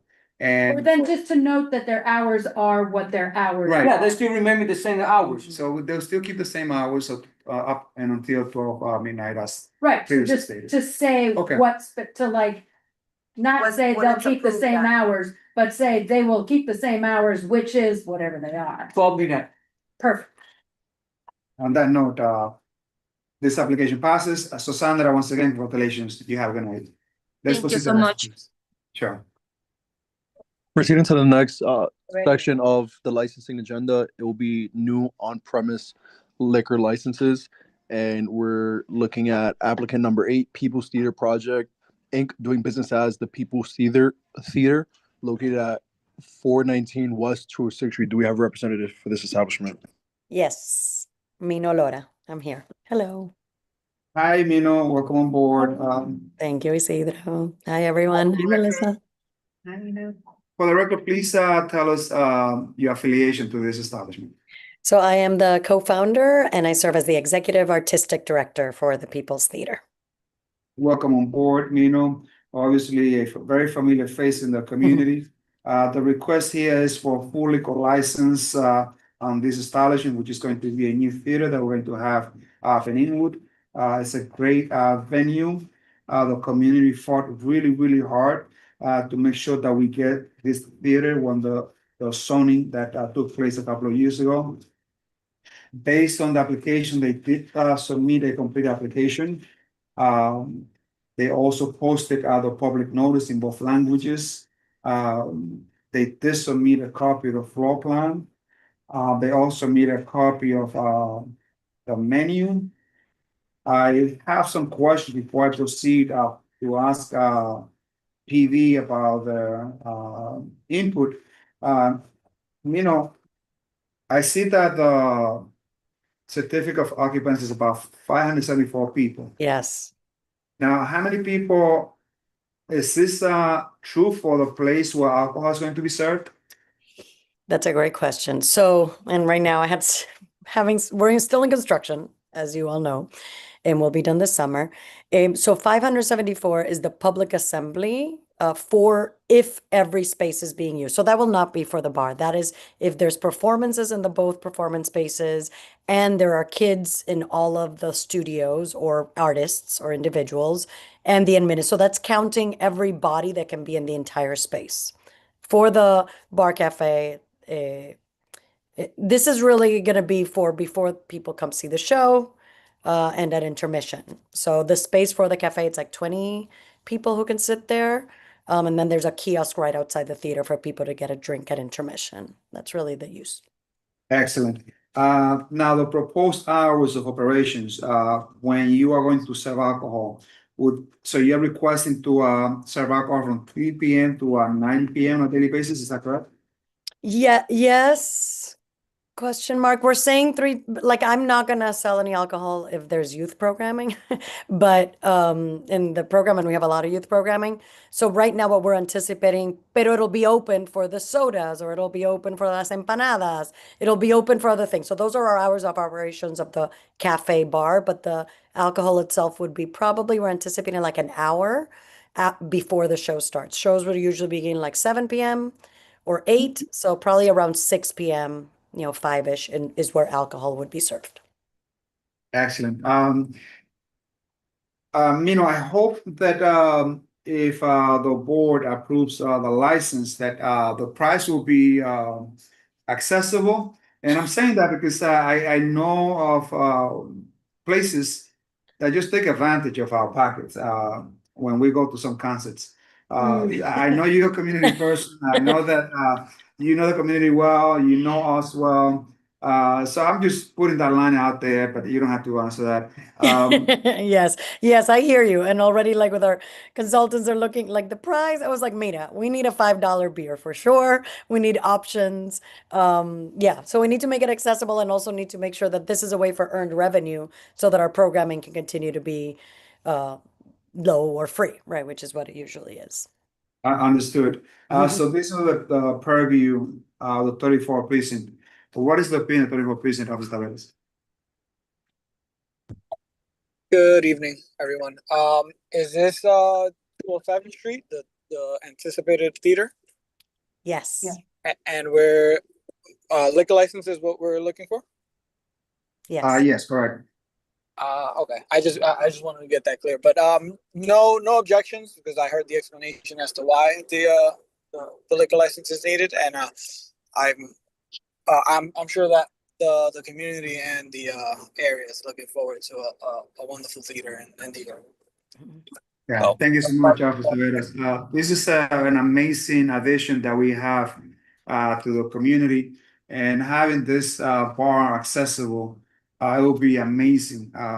Really like what I have seen on the floor plans, on the displays, the renderings. It's just truly amazing. On that note, let's open up the question, committee members. Robert. I have a question. You said you have a time frame to sell the alcohol. The same example, you have a time frame from 1 to 3. What about if a client? No, I'm saying a sample. If a client comes to you, asks that he need she need a bottle of beer, are you guys gonna sell it? Nobody needs a bottle of beer, numero uno. And And just asking. second, no, I mean, I think we're figuring out all of the guidelines. I don't want to sell any alcohol if there's kids around, in Perfect. programming. It will only be connected to events, right? Shows, concerts, movie, yeah, cosas así. Okay. Yeah. Appreciate it. Thanks. Liz. Liz. Can't wait. So many different theaters. Hi, Nino. Hi. So many different theaters, like downtown, midtown. You go, you see a show, you get a beer Yeah. before, you get a wine in the intermission, whatever. And I'm thrilled that we are going to have the opportunity to have that in the neighborhood and then walk home. Meaning bring something different. That would be a nice. Yeah. Yes. That's great. The other thing that occurs to me is really great about the People's Theater having an OPL is part of the People's Theater model is that other organizations will be able to have space, do productions, whether it's theater productions, concerts, what have you, galas, whatever. So like I'm on the board of Up Theater. We do not have a liquor license. Being able to have an event at a place like this and use their liquor license because it's in their premises is a real gift to other local nonprofits. So this is great. I'm excited. Mina, when are you expecting to open? So we're expecting September 15th is our ribbon cutting. And that's, yes, September 15th. I'm going to stick to it. That's when we're opening. Yeah, that's looking forward. So be there. So I'd like to, I'll drink to that. Yes. I'll be there. that's a good one. I'd like to propose, because this is a residential building, I'd like to request, 2 steps. One, which is the Gunay sign. Perfect. If you don't know, you can call the board office and request that they send you, or you can pass by and pick up the good neighbor sign. Okay, great. And that's just a sign that will say like for patrons not to be hanging out in front of the establishment Yes. after they have the drinks. So you can pick that up. And also, maybe I should exclude this because I think it's obvious. Should we request approval of sound limiter? Because it's a theater, right? No, it's a theater, so they've already got that. Can we Yeah. request the phone number displayed with the? It's part of our. Okay, got it. Yeah. So on And we that do note, have, we have a lot of soundproofing and a limiter in like all of the studios. There won't be any music in the actual bar cafe, just in the theaters. And I mean, it's been like at least $1.5 million of soundproofing. So you won't hear the como se dice, the A train, the 1 train elevated, and tenants were very conscious of that. okay, that's great. That's amazing. So one step in place, I recommend that go to vote. Yes. On that note, please, Hector, take it away. Question. I have my hand raised, Chair. I'm sorry, Is it- Hector, I apologize. No Please worries at all. proceed. No worries at all. Is it possible to have the applicant just send us a receipt that they purchased it in the past, just so that way we could be consistent across the board? Because I know we want to be consistent for all applicants. I know it's a very unique situation. However, if there's any receipt that they may have had in the past, so that we're consistent. Yeah. So I do have some questions. It's not actually gonna be, they're not gonna have a receipt for a sound limiter. They're gonna have a line item in the specs, in the construction specs that say, this is the equipment that we have, this is the way that we've built out the space. It's not like a regular space where they went and they bought a sound limiter and put that in. It's rolled into how it was constructed. Correct. Right. Okay. Because of It the was more so nature- just for documenting purposes for our minutes, just so that way on our end we have something saying that we're uniformed across the board. Because I can imagine everybody else could use the argument as well. No shade to the actual applicant, but I just want to be consistent across the board. What would it be helpful if I have I mean, we can create a letter from our theater and acoustics consultant of the work that's been done in the windows, Wonderful. soundproofing. Yeah. Yes, that should work perfectly fine. Thank you that'd so be much. amazing. So, please submit this letter no later than Friday, March 20th, to the office. And please be sure to CC everyone on the board to make sure that we receive that letter. Because once we agree to this, and before I do that, is everyone in consent about this particular request? Yeah. Okay. Yeah. So, do send this no later than the 20th of March. Great. Really important because if you do not submit this letter, I'll be obligated to request or make the change to an objection to a general board. Once we receive this notice, then it should be sent as no objection to the general board. Great. So please keep in mind that you need to send it as soon as possible. Perfect. Yeah. On that note, Hector, please proceed with boarding classes. I see someone in the crowd has their hand raised. Chair. Thank you, Hector, for helping, because sometimes I cannot be keeping. Let me see. Who would that be? Because I don't even see. Kenneth has his hand raised. Kenneth, please proceed. Can I just ask a quick question? What time do you anticipate most of your events ending? This is a wonderful thing. I love the idea of this theater. I think it's great. What time do you anticipate it ending at night, like different shows? Yeah. I mean, I'm saying the average is like 10, but we don't 10? plan to sell alcohol after the show, just an okay. intermission. Yeah.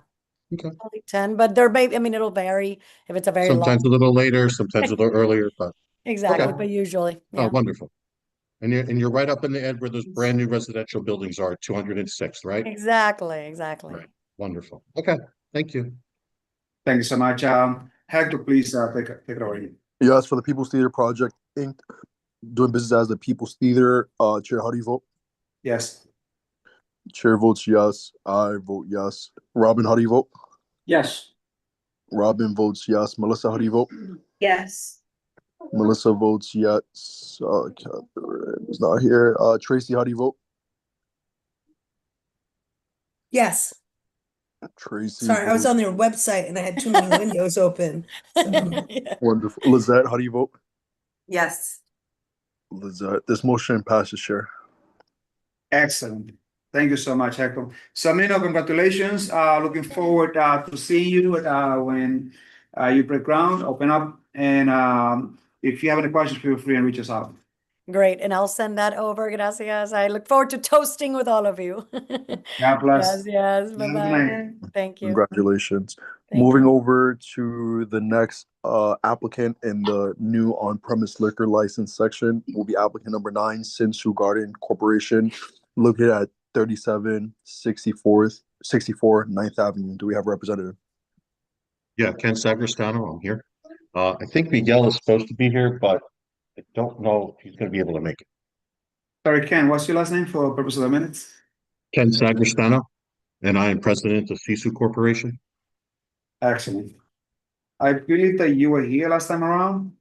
I've been here 2 or 3 times now, yes. Excellent. So the applicant did submit a complete application. Committee members should be very well versed on this application. Based on the record that we have, they have made some changes to the hours of operation. That was the last thing that we were trying to come to an agreement. Based on what they have now, they like to request on a daily basis to stay open from 12 p.m. to 2 a.m. on a daily basis. I believe that this is the only change that I think has been made from last month. Is that correct? I reduced some chairs at the bar. I took those out. And I did put in the fact that I would have security. I mentioned the security guards because I agreed to that at the last meeting. So I put it into the current questionnaire. Again, I said 2 to 3, depending on the size of the event, when I'm open after 12. But again, if I need to have more based on the area, I'm willing to do that as well. I'm trying to think of anything. I think, there was just, there were a couple other things that have kind of changed in the neighborhood. And, we talk about community benefit. We talk about, how we can benefit. How wonderful we have this theater opening up in September. It was going to be open until 10 a.m. or 11 p.m. And how wonderful would it be when they're done being at the theater, they have a nice restaurant that they can go to in the community, sit down, and go over everything that they saw at the shows. And that kind of Excellent. speaks to and goes to, what I was saying, in terms of what I'm hoping to do with my establishment being a pure restaurant, giving people in the neighborhood an opportunity to come celebrate, do the things that they want to do. And I think it's wonderful that this theater here, I think this theater could be a driver for my business, which is, again, why I want to be in this area. And the other thing that I don't know if you saw, but the Manhattan Bible Church that is currently, on 9th Avenue there, that's actually about to undergo renovation. They filed the permits for demolition. They're going to be building a residential tower there with 181 units and 1,600 new residents in that area. So again, the area is blossoming. The area is blooming. It's going through change. And I would love to be the person to service all of these new people in this community, in addition to the 3 new towers that have already been built and everyone who already exists in the community. And I think that this place could be a great benefit. And that kind of speaks to when we were talking about hours. If you give me one more moment. We had went back and forth, with regarding hours. And I said that, it is not my intent to be open every night till whatever it is, that I'm looking to hold special events or different events and different things. But I would like to have that option to be open till 2 a.m. to meet the needs of people who want to hold special events.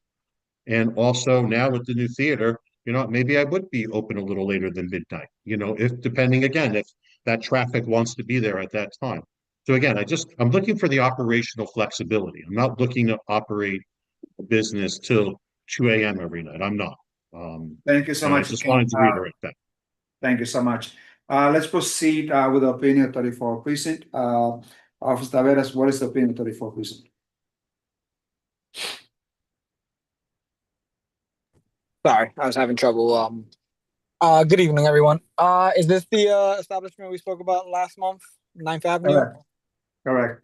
The stance was from my special operations lieutenant to disapprove, just because of the congestion in that area. Not because of hours of operation, but just the level of businesses that that our precinct already deals with. Officer Taveras, so you understand that they made the changes to 2 a.m. and the PD still will have some concern about the traffic and. Yes, because PD, not PD, but my supervisor's concern obviously were the hours, but not just the hours. He also mentioned last month that another business in that area would not be helpful, it could be helpful to the business to the business itself, maybe to the neighborhood, but for PD and the resources, it's not feasible. It's not what we would we already use a lot of resources for that same block, and I believe he mentioned there was 16 establishments that's already on that same square block. Okay, so there's density and of course lack of resources. That's more or less the rationale from the 34, correct? Correct. May Can I ask a question? I say something? Yes, but before I recognize you, Kent, let me allow Liz, who has a question. Liz. Yeah, so I'm just, if the licensee were looking to open a club, I could understand the concern, but he's looking to open a restaurant, which is a very different kind of business. And so I'm struggling to understand what exactly is the precinct's concern in terms of density, because there isn't that kind of density in that area for this method of operation. I'm not seeing, help me understand what the precinct's concern is. Last month it was mentioned or described that the establishment it has a capacity of 200 to about 300 people. We understood that the owner stated that it obviously wouldn't have 200 to 300 people, but that's already a large amount. The amount of individuals in that location, in that square block, is already a high number, and that's where we on a given night we put 10 to 12 officers in just that one block, and then the next block we do the same thing for the evenings, for the clubs, for the restaurants, because not every location over there is a restaurant, a club or a bar. And what was mentioned was that a possible clash, whether this is a decent restaurant, which we believe it could be, but that's not an argument. It's clashing of multiple businesses there, where you have multiple clubs, multiple establishments at that location. Committee members? And I don't understand Just the location. let me see if there are any questions from committee members. Okay, please go ahead. Tracy. I'm sorry, Tracy. Tracy had a question. Tracy, proceed. I just want to have a clarifying question. It was said, it's late, my bad. The hours have changed. It's no longer 4, but it's now 2. Yes, Correct. across the board. Perfect. That's the only clarifying question that I have. Thank you so much. You're welcome. Liz, proceed. No, this might just be my own ignorance, but am I not understanding the location of this place? It's 9th Avenue between 201st and 202nd. It's in a 16, there's already 16 active clubs and nightlife activities. right, but I mean, I'm pretty familiar with that area, and the way that it gets hot is later at night, not so much earlier in the evening at like what is essentially a dinner hour, a late dinner hour. But that's not I know he's talking about closing it up to 2 o'clock in the morning. But it sounds like, if I'm understanding the way he's described the business model, is that he would not usually be staying open that late. It would usually, because it's more of a restaurant. Right. So like the Cloisters Grill, for example, their license goes until much later than they usually close. And when they applied for the license, they said, that's the place on Henshaw between Dykeman and Riverside. When they applied for the license, they said, we want to have the license be until, I don't know, 2 o'clock in the morning. But for the most part, we're going to be closing at 10. And at that time, the licensing committee was like, okay, you're a restaurant and you want to have the occasional party later at night, and they were approved. So it sounds like this guy, who is known to the community to be a good actor, is trying to open up a restaurant that would usually close much later than his posted license time, but would occasionally stay open later if it's like special events. I'm just not understanding what's the issue, and particularly since last month at the general, when it got kicked back to committee, the issue was the closing time, and that 2 would be okay, but 4 was not, and that there needed to be security. And now here's the guy coming back saying, okay, I've got security and 2 o'clock is okay. And now the committee is maybe not going to approve the application based on him stating that he's going to do the 2 things that came up in conversation. So because the matter was tabled or sent back to committee, Mhm. it was not, there was not a discussion about the objection of PD or the 3-4. And they did. And they gave a very lengthy, once again, as they did now, their opposition to this hours. And even when the operator kicked back to 2 o'clock in the morning, PD still has some issue. And that is because the many licenses that are there, from what PD is saying, is presenting a logistical nightmare to have, let's say, 100 or 200 people out on the streets. That could be an issue for patrol that area.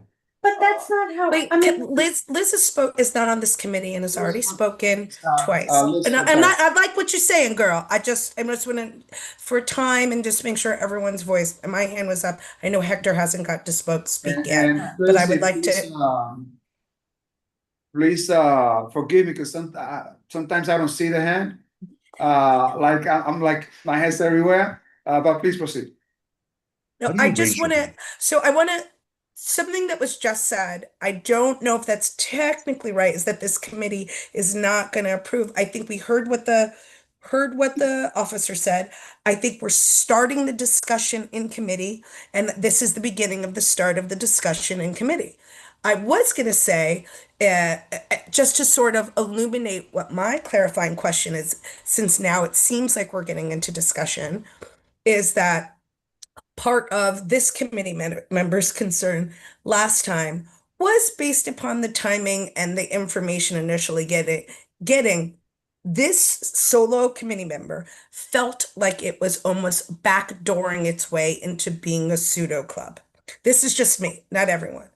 But after the discussion at our general meeting, and now seeing the submission of time and so forth and so on, this committee member, those concerns for me have been alleviated, that it looks like it's actually, and this is no Mr. Saragrestano, no, not that there was any No ill worries. intent on your part, but this seems more in line with the restaurant that you were proposing, and which is why, and especially just using what you stated before, dovetailing into the type of establishments we want to have there, like the People's Theater, like a restaurant like yours that people could go to after the People's Theater.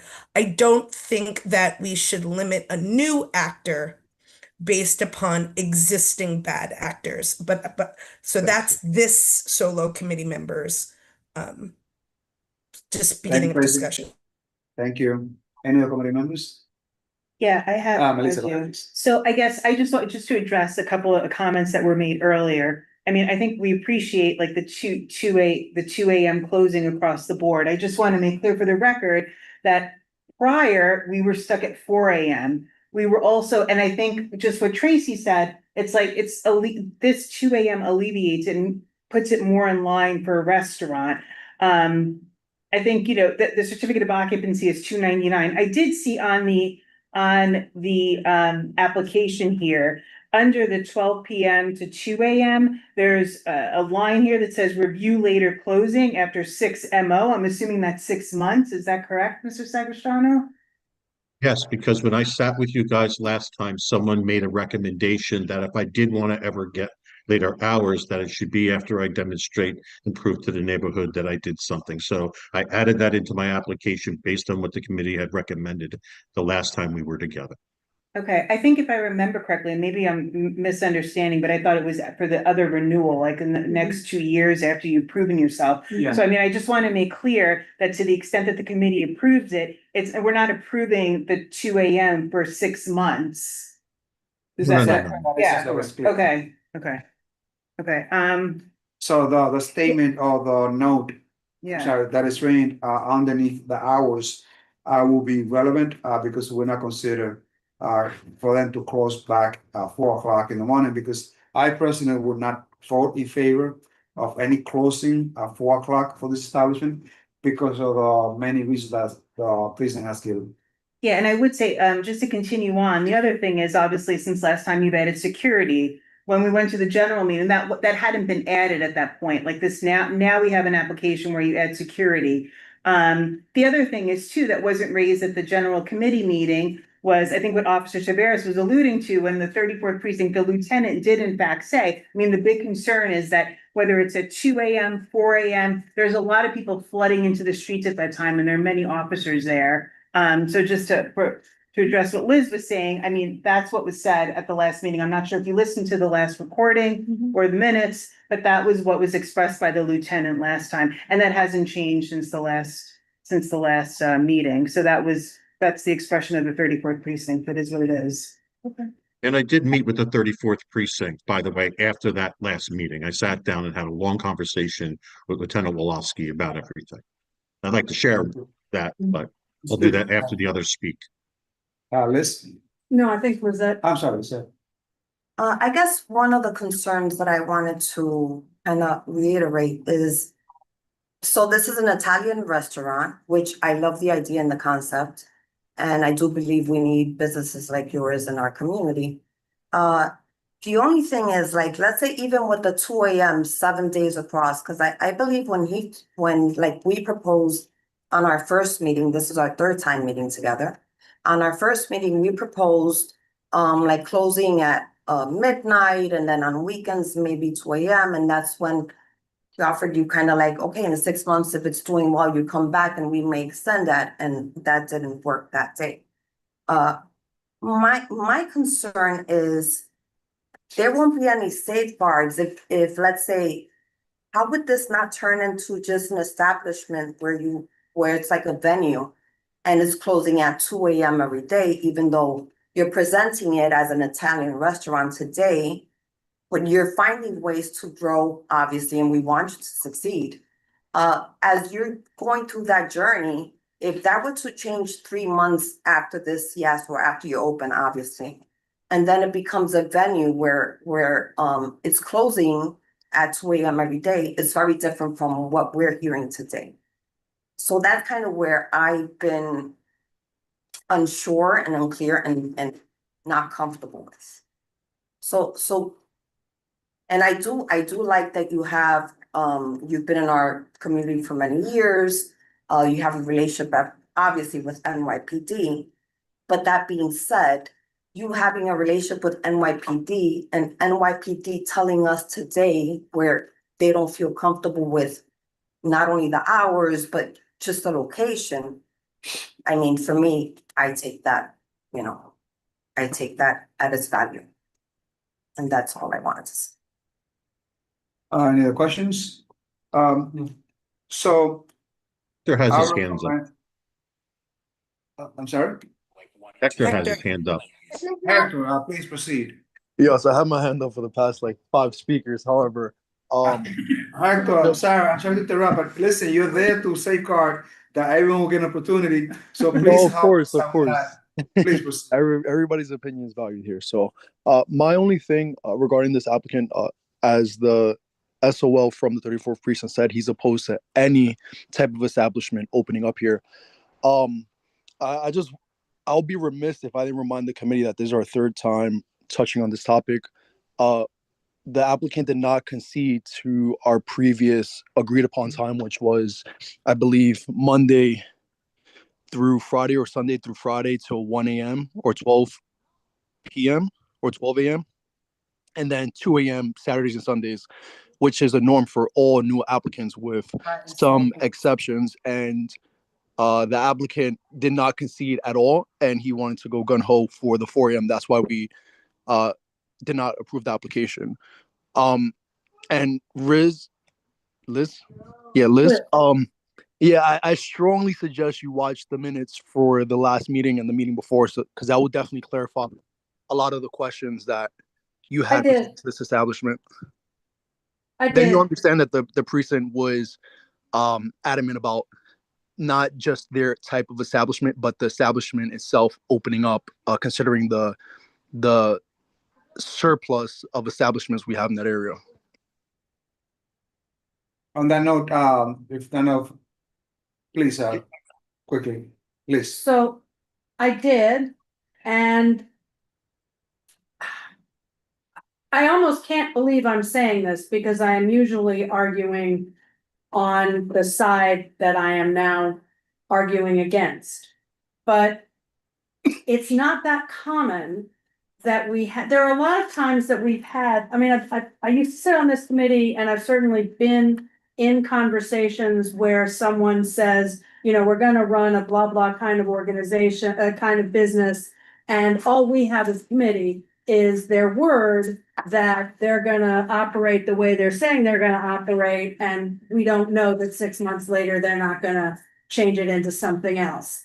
And we as a community have been burned before by establishments who do just that. I understand the precincts issue generally.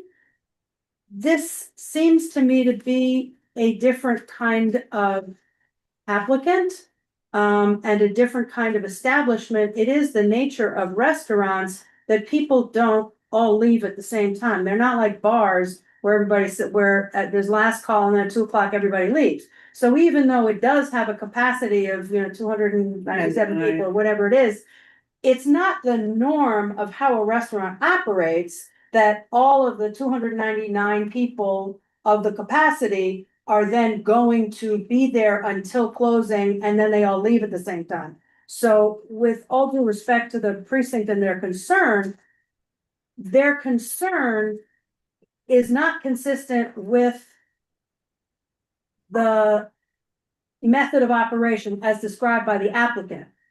That said, I certainly understand this committee's precedent for a new applicant for an OPL or restaurant wine having midnight and then weekends or Thursday, Friday, Saturday, Sunday, whatever, of 2 a.m. And if the applicant were willing to have a midnight closure Monday, Tuesday, Wednesday, and a 2 a.m. closure Thursday, Friday, Saturday, Sunday, or something like that, would the committee would the applicant be in favor of that? And would the committee support that? Just because I personally love the idea of a restaurant opening in a part of the community that's about to have a lot of people and zero restaurants. A Coogan's, think about Coogan's. That was about the capacity of Coogan's. And when Coogan's closed, it wasn't like everybody flooded out at fill in the blank o'clock. They dribbled out. On that note, committee members, is there a request to go to committee vote? Well, wait, will the applicant consider the earlier voting hour? Because the earlier closing hour? They tried, he's here, so. Right, he's here and I asked a question and would he be willing to consider that? I don't know. Ken, you have a question? So I did have a conversation with the 34th precinct, and they don't have an issue necessarily with me or my business or what it is that I plan to do. Their issue is, what is happening down in that area, especially late at night. There was a concern about my customers interacting with the customers of the other establishments. Everyone keeps throwing out numbers about how many businesses are down there. There are 5 licensed businesses within 500 feet of where I'm looking to open. So all these numbers of 12, 16, everything else it's not necessarily true. And I'm not saying there aren't other businesses within 700 feet or whatever, but within 500 feet of where I'm proposing to operate. All right. It's only that. And when I talked with Lieutenant Wolofsky, he did not change his mind. He said that the concern was, and he went back and talked to his commanding officer. And the concern is that they don't want to have all these people. But to what Ms. Ritter was saying, okay, with regard to, my establishment, I have an occupancy that's a number, okay? On my application questionnaire that I submitted to you, okay, I told you I was going to put 116 chairs inside. There were also going to be 4 banquet tables, okay? And then there were going to be 10 bar stools, okay? And the outside seating by law has to be closed by midnight. So anything by midnight is off the street, okay? So the only thing that we're talking about and realistically is, am I actually going to have, if I were at absolute full capacity as a restaurant at 1 or 2 a.m., 116 people? And I beg to tell you, I don't think so. Because I don't think it's going to be profitable for me to be there at that time. And what I'm looking to do is have the hours given to me, that I'm requesting, so that I can have the flexibility, so that if CB12 wants to have a Christmas party or a New Year's party, I can have you guys there and have you open. This brand new theater that's going to be bringing people that are going to be letting out at 10:30. If they come out to my restaurant to have a drink and have an after whatever snack or whatever it is, I see this as a potential business boom for me. All right.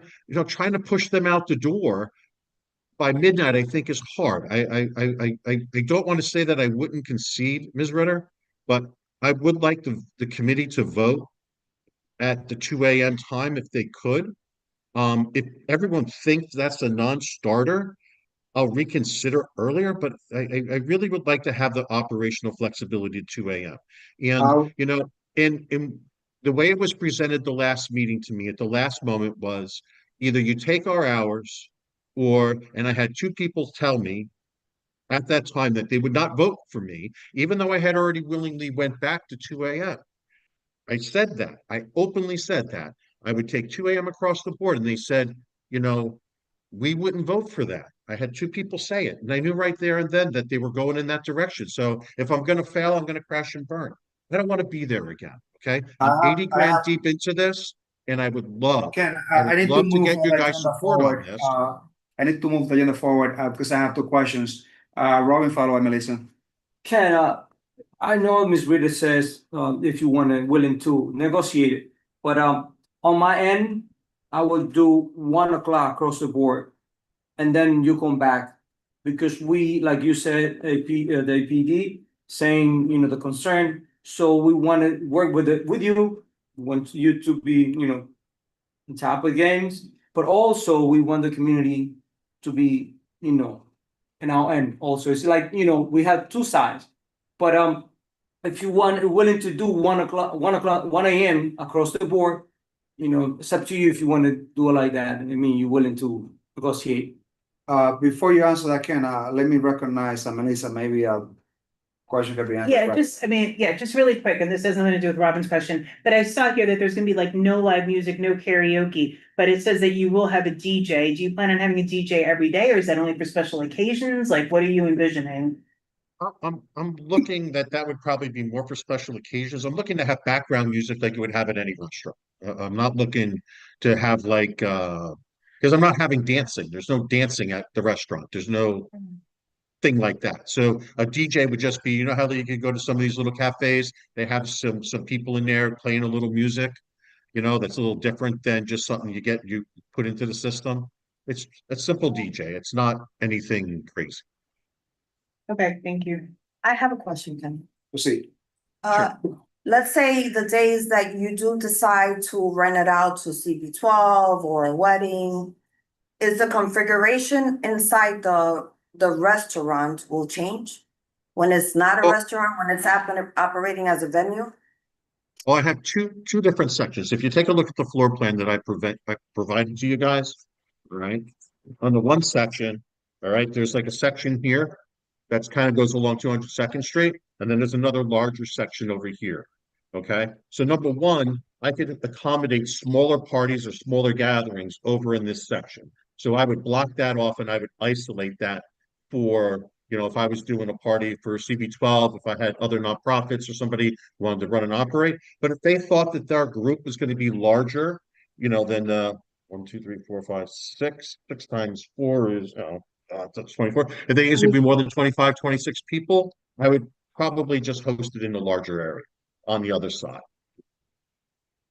And again, you know, my hope is that, you know, this is going to be a go-to place for a lot of different organizations within the community.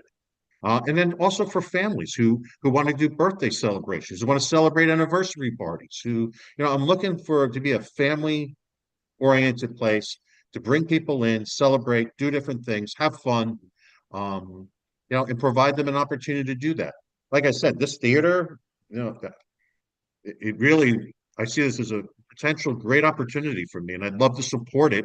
And again, if they want to do stuff or they want to host things after they shut down their operation, I would support that too. I've always been a supporter of the community, and I would want to continue to do that. Excellent.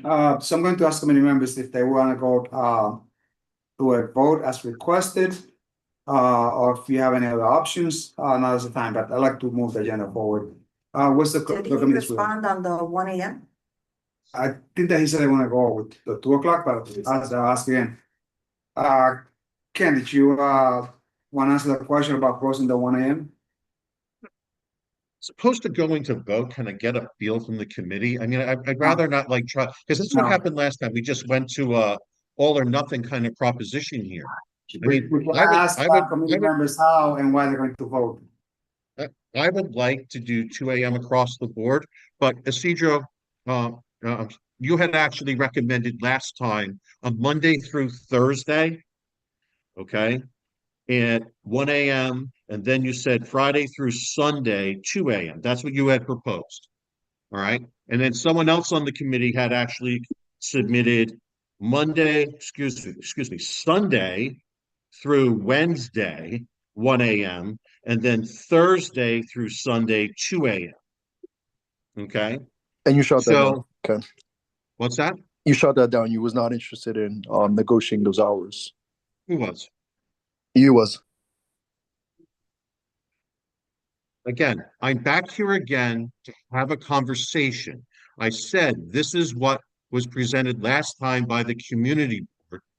And what Yes. I'm asking for, Hector, is would you guys be willing to entertain what you proposed last time with one slight modification, which is what you were going to vote on, which is, I believe it was Tracy. You had made the recommendation that Thursday night is usually a more kind of a whatever night for people going out. I think it was you, Tracy. Maybe I'm wrong. But somebody did. So could I get Sunday through Wednesday, 1 a.m., and then Thursday through Sunday, Thursday through Saturday, 2 a.m., Sunday to Wednesday, 1 a.m., Thursday through Sunday, 2 a.m. Will you So let me entertain that? repeat, just to be clear, you are requesting to stay open Sunday through Wednesdays, right? Until 1 a.m. And then Thursdays through Saturday until 2 a.m. Correct. Are there any objections? No objections. No objection. Okay, so I would like to recommend 3 steps in place. And Ken, if you so kind, please take a note. Sorry? And that'll be to display a good neighbor sign. Oh, absolutely. Along with a phone number, someone that will be in charge. Yeah. In case any absolutely. issues that residents can call that person and rectify the problem right then and then. Proof send the community board proof of purchase of a sound limiter no later than March 20. Before I 5 can't p.m. provide you. Don't interrupt until I finish, if you're so kind. Then you can ask the question. So be like a sound limiter, proof of sound limiter, right? That you're going to purchase and install. We just need copy of the purchase of sound limiter with intent that you will install the sound limiter, and such receipt should be sent to the community board no later than March 20th at 5 p.m. Also, a no valet parking sign to be displayed outside because of this I'm area sorry? has a lot of problems with valet parking. No valet parking, you said? No. Correct. No Okay. valet parking. It's actually illegal. Yeah. And on that note, I'm going to see if there are any other steps. Can I say one thing before you do that, sir? Please do. All right. I'm in Florida right now on vacation. Okay. I have not even really begun the construction I need to do to get this place running. I've spent a lot of money paying rent, but I have been holding off doing construction because I did not know where this was going. I can't provide you proof of a sound limiter purchase by 5 o'clock on Friday. Is there a way that you can write that as a condition of the resolution that prior to my opening, that I provide that to you within a certain time frame? And if I fail to do so? No. It's next Friday, Ken. We have been extremely consistent on all applicants that you must submit. Ken, this is a quite easy request. You can purchase this on Amazon and send us the purchase, the receipt. Even you don't put in place. You don't have to put it in place. We're not requesting for you to install sound limiter right away. We are requesting that you purchase a sound limiter, keep it in place, and when you do open that, we just need to make sure that the sound limiter is installed. We're not asking you to install that like right away. It's next Friday. Next Friday, It's the not 20th. this Friday, it's next Friday. I will do my best. Yes. Ken, may I say? Please proceed. Ken, is like Isidro, the chairman said, we don't want you to send a picture that you installed the sound limit. No, I We understand. You want just want you proof to that I send- purchased it, that I You bought can it. Hold on, you can buy the sound limit right now and send the purchasing receipt that you got it. And that's it. That's what we need, even though you're in Alright. Florida. I just want to ask a clarifying question. Proceed. He would need to submit it by March 20th. Is that what you're saying, Isidro? Correct. Okay, I just want to be clear. On that note, I gotta move the agenda forward. Yeah. Let's proceed with the vote, with the three steps in place. Hector, please, take it away. Wonderful. For Sinsu Garden Corporation located at 3764 9th Avenue. Chair, how do you vote? Yes.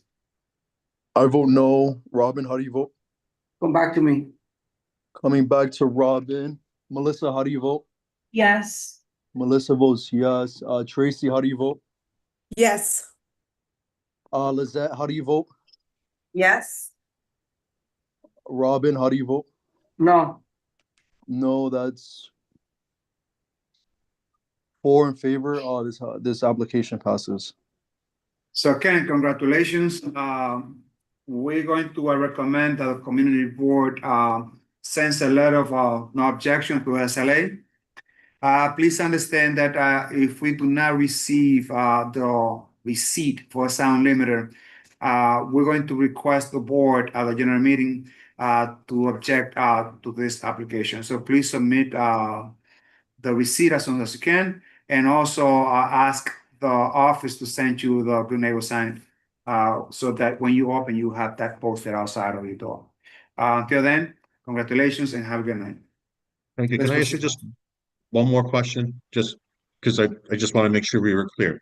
So you agreed to the hours that I proposed to you? Correct. The last set? Okay, thank you. Which I highlighted, which Okay. is Sundays, Wednesday till 1 a.m. and then Thursday through Saturday 2 a.m. Yes.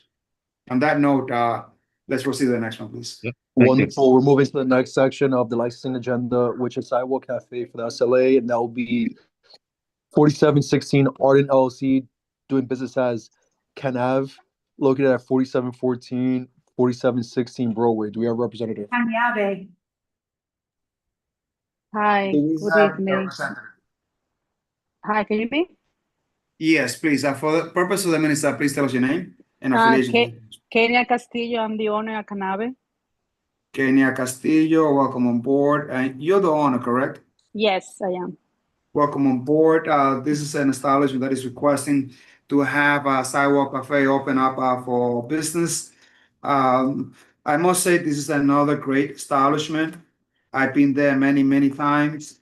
Great service, decent prices, really amazing operator. So congratulations, Kenny, on this. Thank you so much. Business. How you doing, business-wise?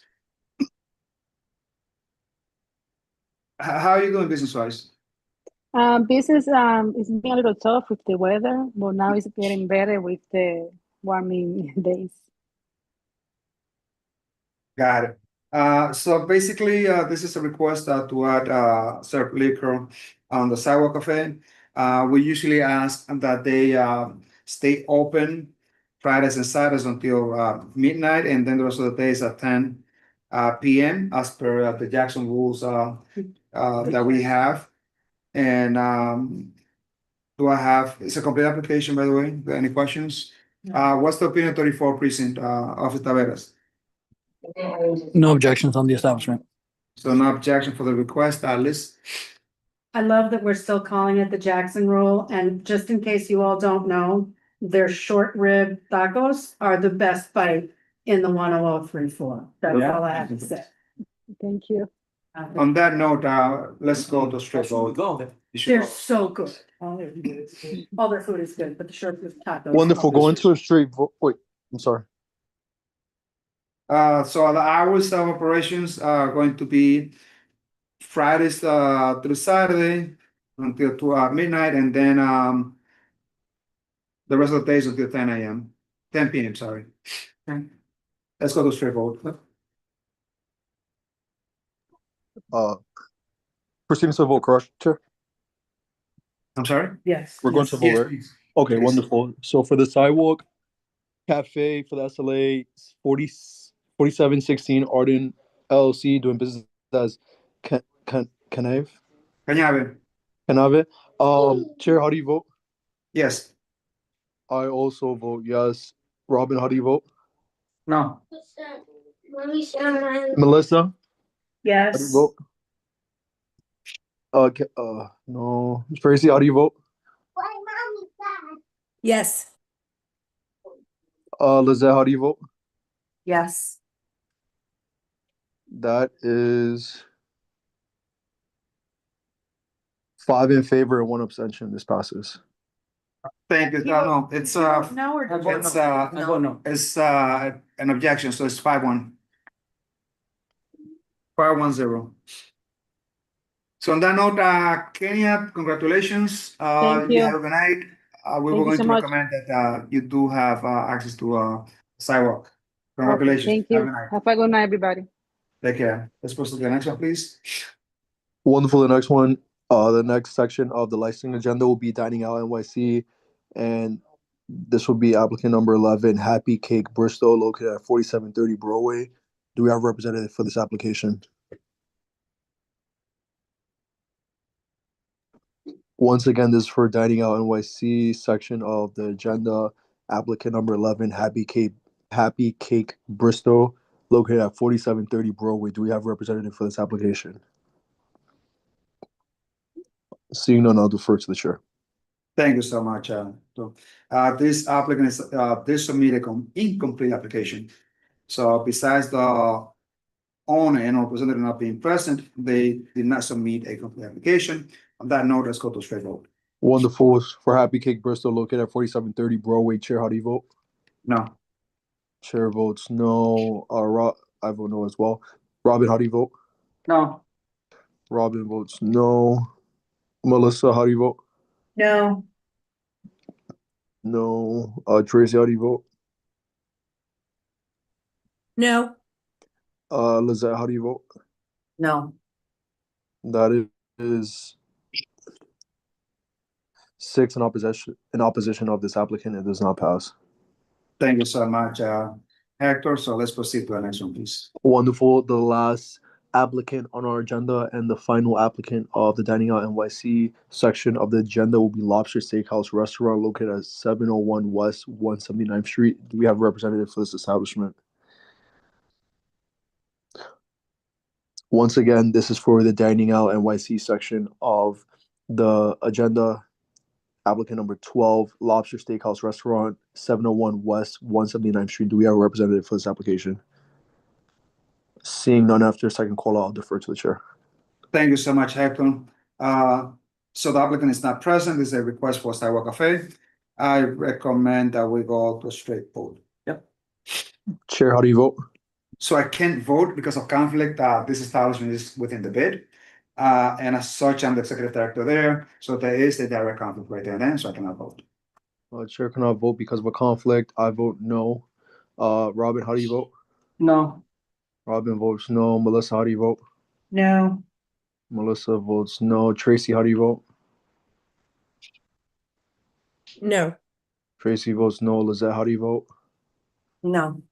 Lizette votes no, so this application does not pass. Well, thank you so much, Hector. On that note, thank you so much for your patience, your support. We will present the findings to the general board. Thank you, Liz, for coming over. Really grateful that you passed by. Before we come to an adjournment, the Jewish holidays for April, that's going to be around early April. Yeah, so so the way the Jewish holidays work are because they start at sundown, you can't really have a meeting on the day of the holiday, or on the holiday ends at sundown. It's in the middle of when the meeting would be. So the evening of the first and the evening of the second are holidays.